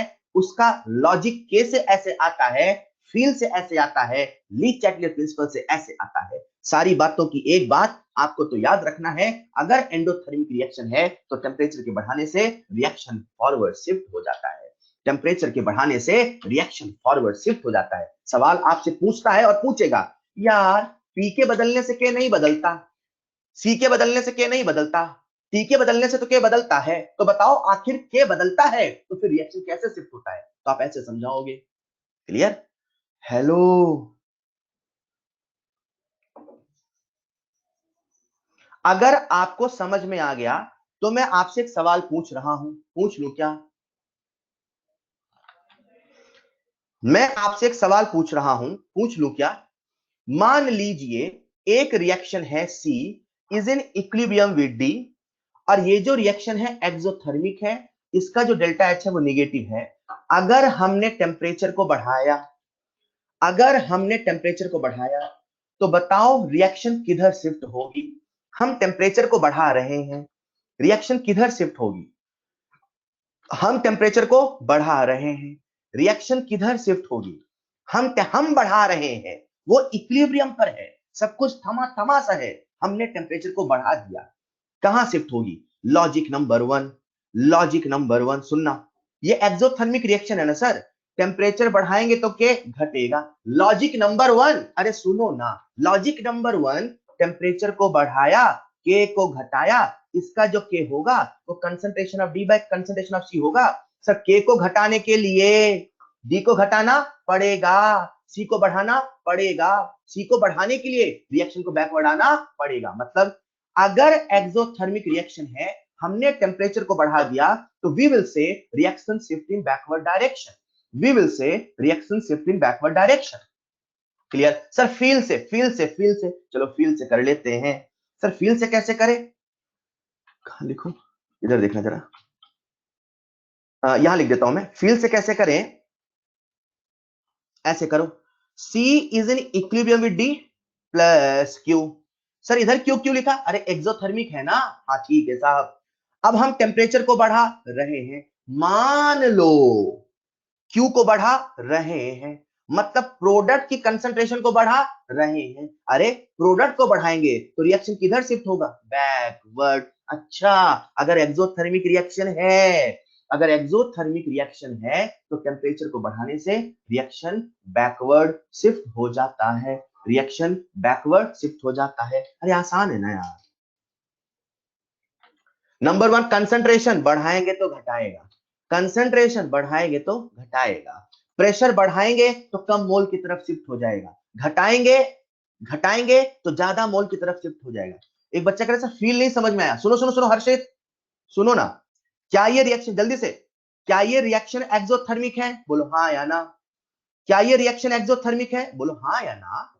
एक्सो, अगर रिएक्शन अगर एक्सो है तो सी से बना डी, रिएक्शन अगर एक्सो है तो सी से बना डी प्लस क्यू लिख दो, चलेगा? सर आपने क्यू उधर क्यों लिखा? अरे एक्सो है ना यार।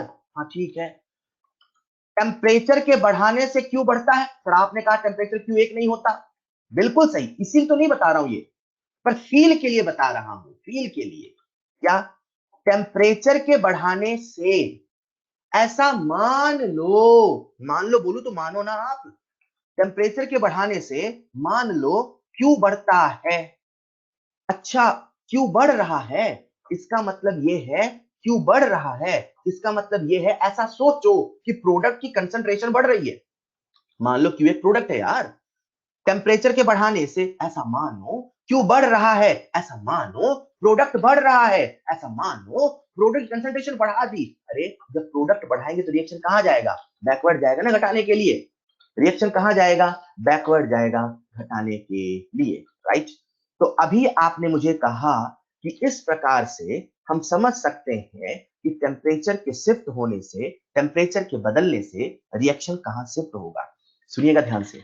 सबसे पहले मैंने आपको बताया ली चैटलियर प्रिंसिपल होता क्या है, उसकी आवश्यकता क्यों पड़ी, क्या होता है, कैसे होता है।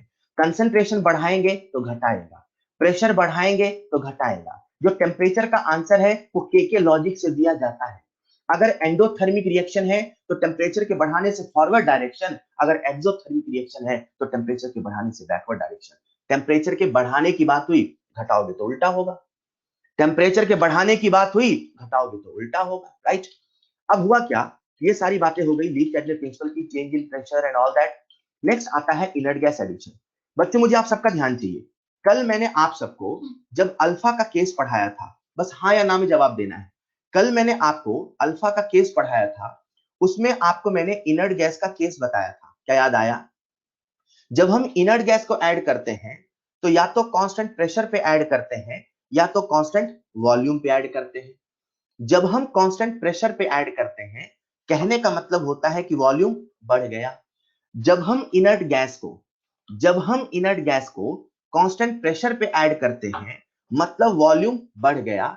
तो अल्फा वैसे ही चेंज होता है जैसे वॉल्यूम के चेंज होने से होता है। कल मैंने आपको बताया था जब हम इनर्ट गैस को कांस्टेंट प्रेशर पे ऐड करते हैं तो वॉल्यूम बढ़ जाता है, अल्फा वैसे ही चेंज होता है जैसा वॉल्यूम के चेंज होने से होता है। वही लॉजिक मैं यहां लगा रहा हूं। क्या? अगर हमने इनर्ट गैस को कांस्टेंट प्रेशर पे ऐड किया, कैसे ऐड किया? कांस्टेंट प्रेशर पे ऐड किया। बच्चों आपका ध्यान चाहिए, अगर हमने इनर्ट गैस को कांस्टेंट प्रेशर पे ऐड किया मतलब वॉल्यूम बढ़ा दिया, वॉल्यूम बढ़ा दिया, लेट्स से हमने लिखा N2 plus 3H2 is in equilibrium with 2NH3। ये रिएक्शन एक कंटेनर में हो रही थी, हमने इसमें इनर्ट गैस मिला दिया।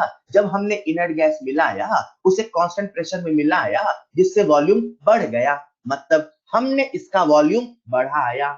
जब हम इसका वॉल्यूम बढ़ाएंगे तो वो क्या करना चाहेगा? अरे सर ने कहा था जब भी वॉल्यूम के बारे में सोचो हमेशा प्रेशर से सोचो। बच्चों सुनना ध्यान से, हमने इनर्ट गैस को ऐड किया तो कांस्टेंट प्रेशर रखने के लिए वॉल्यूम बढ़ गया। सो हमने क्या चेंज किया? सर इनडायरेक्टली हमने इनर्ट गैस मिला के वॉल्यूम को बढ़ा दिया। क्लियर? तो बच्चा मुझसे कहता है सर अगर हमने वॉल्यूम को बढ़ा दिया तो अपन ये भी तो कह सकते हैं हमने प्रेशर को घटा दिया।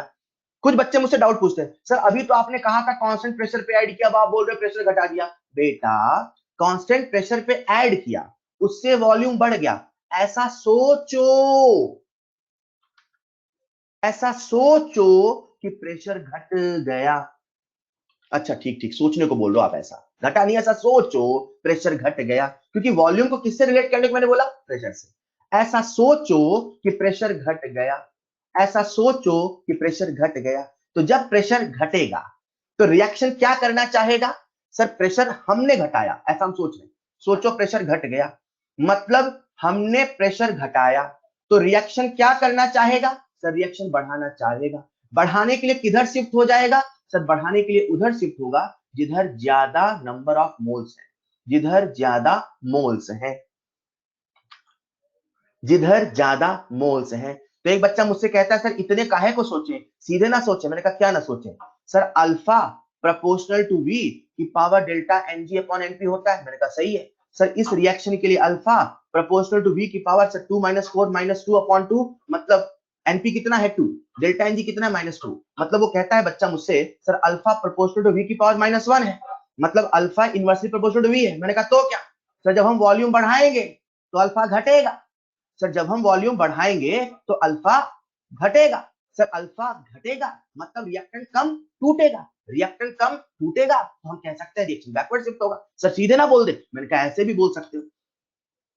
अच्छा, तो कल जो हमने अल्फा वाला कंसेप्ट पढ़ा वो ली चैटलियर प्रिंसिपल से फील से भी बोल सकते हैं, और मैथमेटिकल बोलना है तो मैथमेटिकल भी बोल सकते हैं। एक बार फिर से आपका ध्यान चाहिए, अगर कांस्टेंट प्रेशर पर इनर्ट गैस को ऐड किया, इसका यह मतलब है कि सिस्टम का वॉल्यूम बढ़ गया। पहले सिस्टम इतना था, वॉल्यूम इतना हो गया। तो अगर सिस्टम का वॉल्यूम बदल गया तो हमें बताना है कि रिएक्शन किधर शिफ्ट होगा। सिस्टम का वॉल्यूम बदला तो चलो ली चैटलियर प्रिंसिपल से सोचते हैं। सिस्टम का वॉल्यूम बदला, बढ़ा कि घटा? सर बढ़ा। सर ने कहा वॉल्यूम बढ़ा तो ऐसा सोचो कि प्रेशर घटा। प्रेशर घटा मतलब हमने प्रेशर घटाया, तो रिएक्शन प्रेशर को बढ़ाना चाहेगा, रिएक्शन प्रेशर को बढ़ाना चाहेगा।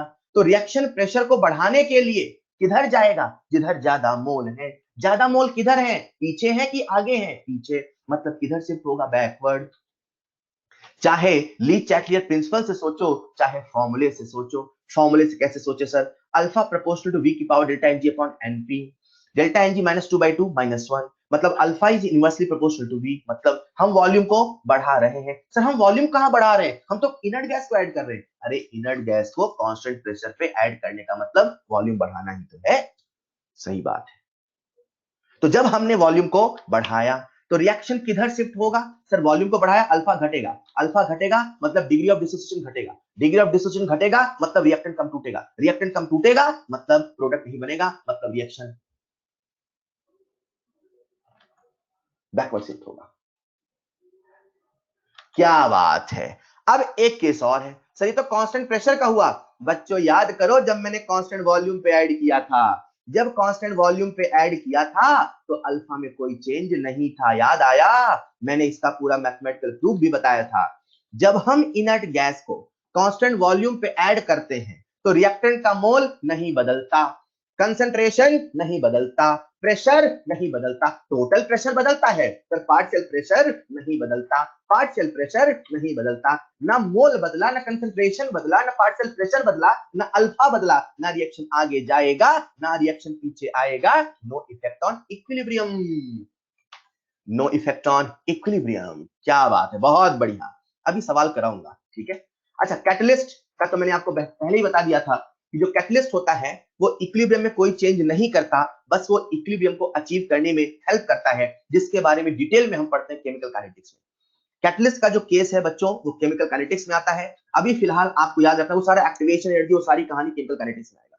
अभी फिलहाल आपको बस ये याद रखना है कि कैटलिस्ट की वजह से इक्विलिब्रियम में चेंज नहीं आता। हाँ, इक्विलिब्रियम जल्दी अटेन हो जाता है, इक्विलिब्रियम जल्दी अटेन हो जाता है। ऑलराइट, अगर आप सब सीख गए हैं तो मुझे आप सबका पूरा ध्यान चाहिए। अब जो मैं सिखाने वाला हूं उसके लिए चुटकी में समझ में आएगा जो मैंने आपको कहा था, बस सुनना है ध्यान से, जल्दबाजी मत करना घर जाने की। सुनिएगा ध्यान से। मैंने अभी तक आपको जो ली चैटलियर प्रिंसिपल का केस बताया वो सारा का सारा केमिकल इक्विलिब्रियम के लिए था। हमारे सिलेबस में दो तरह के इक्विलिब्रियम हैं, एक है केमिकल इक्विलिब्रियम और दूसरा है फिजिकल इक्विलिब्रियम। जब मैं आपसे फिजिकल इक्विलिब्रियम की बात करूंगा तो मैं आपसे कितने केसेस डिस्कस करूंगा वो सुन लो। सॉलिड से लिक्विड फिजिकल स्टेट बदल रहा है, लिक्विड से गैस फिजिकल स्टेट बदल रहा है, और तीसरा मैं केस की बात करूंगा जब सॉलिड से डायरेक्टली गैस बन रहा है। ये चार केसेस हैं, ये चार फिजिकल इक्विलिब्रियम है। जब सॉलिड से लिक्विड बन रहा, लिक्विड से गैस बन रहा, सॉलिड से गैस बन रहा, राइट। सॉलिड से लिक्विड बनता है, आप सभी जानते हैं, सॉलिड से लिक्विड, सॉलिड से लिक्विड मतलब मेल्टिंग, लिक्विड से गैस मतलब वेपोराइजेशन, और जब इक्विलिब्रियम पे है तो हम इसे कहते हैं बॉइलिंग, H2 लिक्विड से H2 गैस। उसी प्रकार से सॉलिड से गैस, दैट इज सब्लिमेशन। तो जब हम फिजिकल इक्विलिब्रियम की बात करते हैं तो हमारे सिलेबस में तीन केसेस हैं, एक है सॉलिड से लिक्विड, लिक्विड से गैस, सॉलिड से गैस। चुटकी में समझ में आएगा, जैसे कह रहा हूं सुनते चलना, ठीक है साहब। बस जब हम सॉलिड से लिक्विड पढ़ते हैं ना तो उसके दो केस हैं। अच्छा, आपसे मैं कॉमन सेंस का सवाल पूछ रहा हूं, सॉलिड का वॉल्यूम ज्यादा होता है कि लिक्विड का वॉल्यूम ज्यादा होता है? सवाल पूछ रहा हूं कॉमन सेंस का, सॉलिड का वॉल्यूम ज्यादा होता है कि लिक्विड का वॉल्यूम ज्यादा होता है? कॉमन सेंस का कोई बच्चा बता सकता है, सॉलिड का वॉल्यूम ज्यादा होता है कि लिक्विड का वॉल्यूम ज्यादा होता है? क्या बात है, सभी बच्चे कह रहे हैं सर लिक्विड का वॉल्यूम ज्यादा होता है। आप बिल्कुल सही कह रहे हैं, लेकिन लेकिन लेकिन एक सॉलिड ऐसा है दैट इज H2 सॉलिड। जब H2 सॉलिड से H2 लिक्विड बनता है तो जनरल हमारा कंसेप्शन कहता है कि H2 लिक्विड का जो वॉल्यूम है, लिक्विड का वॉल्यूम ज्यादा होना चाहिए, लेकिन यहां पे ऐसा नहीं होता। तो जब हम सॉलिड से लिक्विड पढ़ेंगे उसको दो केस में पढ़ेंगे, एक H2O सॉलिड से H2 लिक्विड पढ़ेंगे, और दूसरा केस जब हम पढ़ेंगे तो कोई दूसरा सॉलिड, जैसे मान लो कोई भी दूसरा सॉलिड ले लिया, अपने क्वार्ट्ज की बात कर ली, डायमंड की बात कर ली, कोई भी सॉलिड, यहां लिख देता हूं मैं एनी सॉलिड, मतलब H2O सॉलिड के अलावा कोई दूसरा सॉलिड, ठीक है। एनी सॉलिड से एनी लिक्विड के दो कन्वर्जन है। तो इस केस को हम लोग दो हिस्सों में पढ़ेंगे।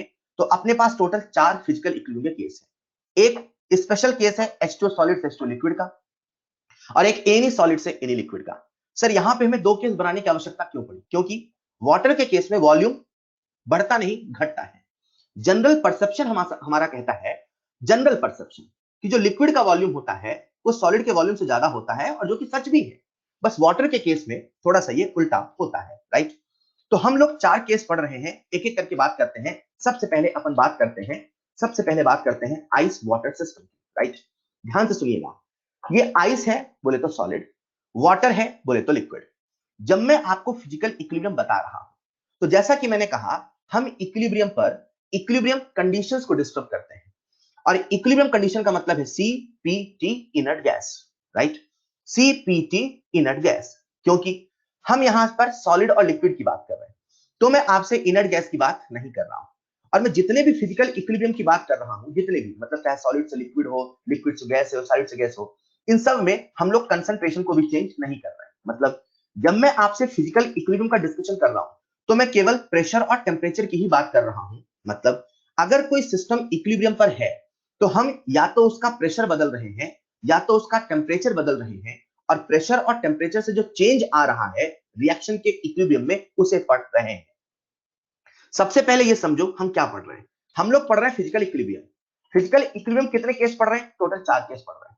चार केस में भी क्या क्या पढ़ रहे हैं? चार केस में हम लोग केवल प्रेशर और टेम्परेचर का केस पढ़ रहे हैं, राइट। अब प्रेशर और टेम्परेचर का केस कैसे पढ़ रहे हैं, सबसे पहले बात करते हैं आइस वाटर, राइट। आपको मैं एक फैक्ट बता दूं बच्चों, ये है आइस, ये है वाटर।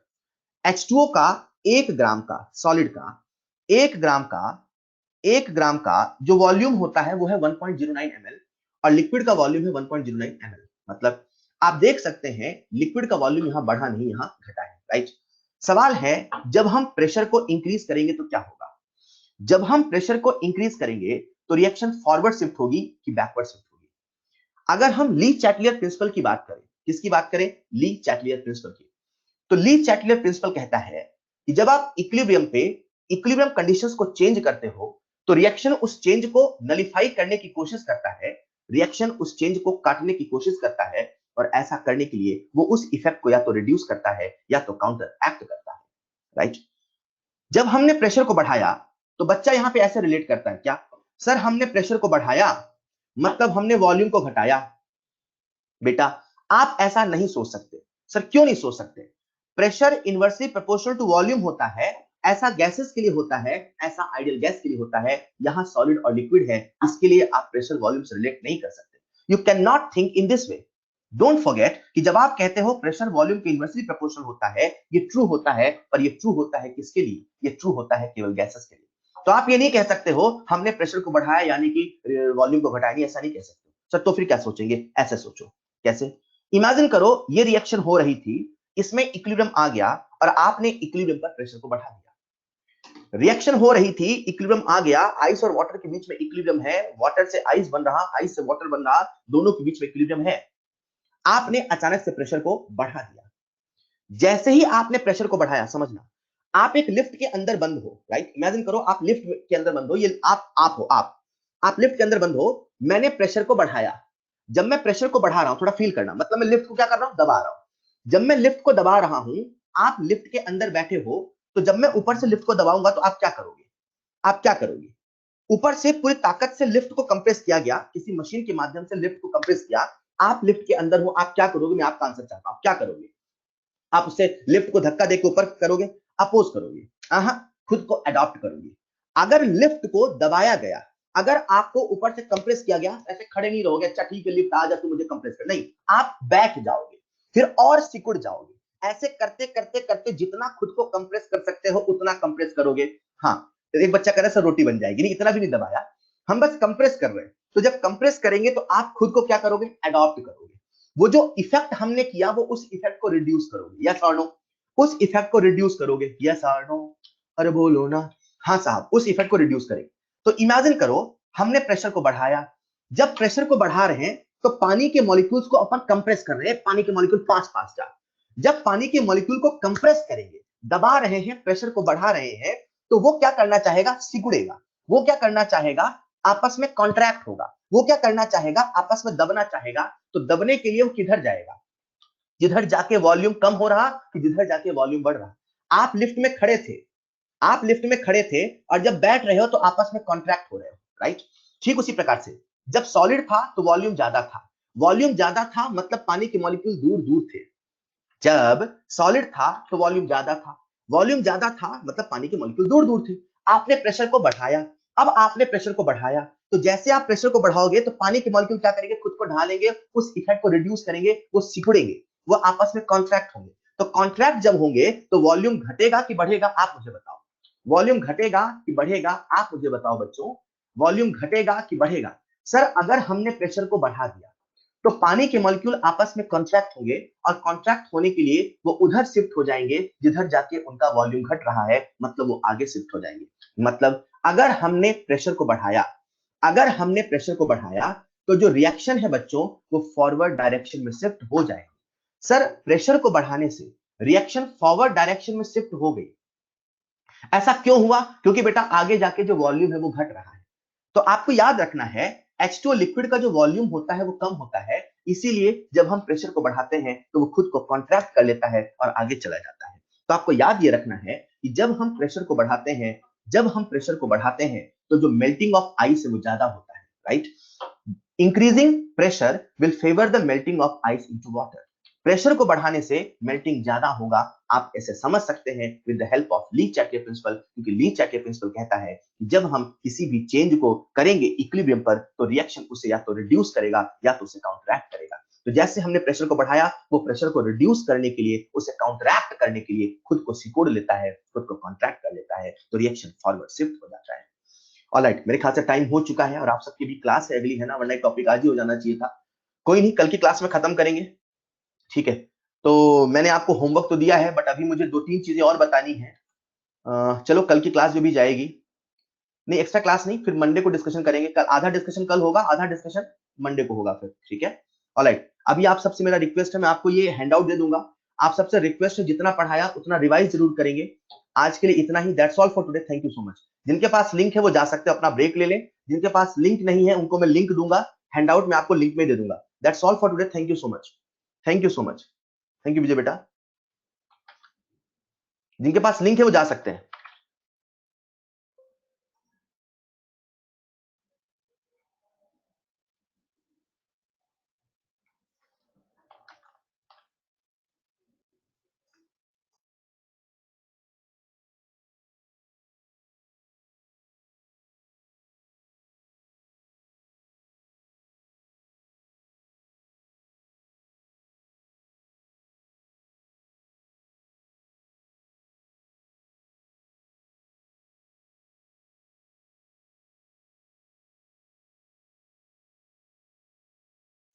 जिन बच्चों के पास लिंक नहीं वो इसे प्लीज कॉपी कर लें और यहां से आपको मिल जाएगा। अब सबके पास लिंक होना चाहिए।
आप सबके सामने अभी एक पॉपअप आया होगा, उस पॉपअप की मदद से आज की क्लास को हैंडआउट को डाउनलोड कर लो।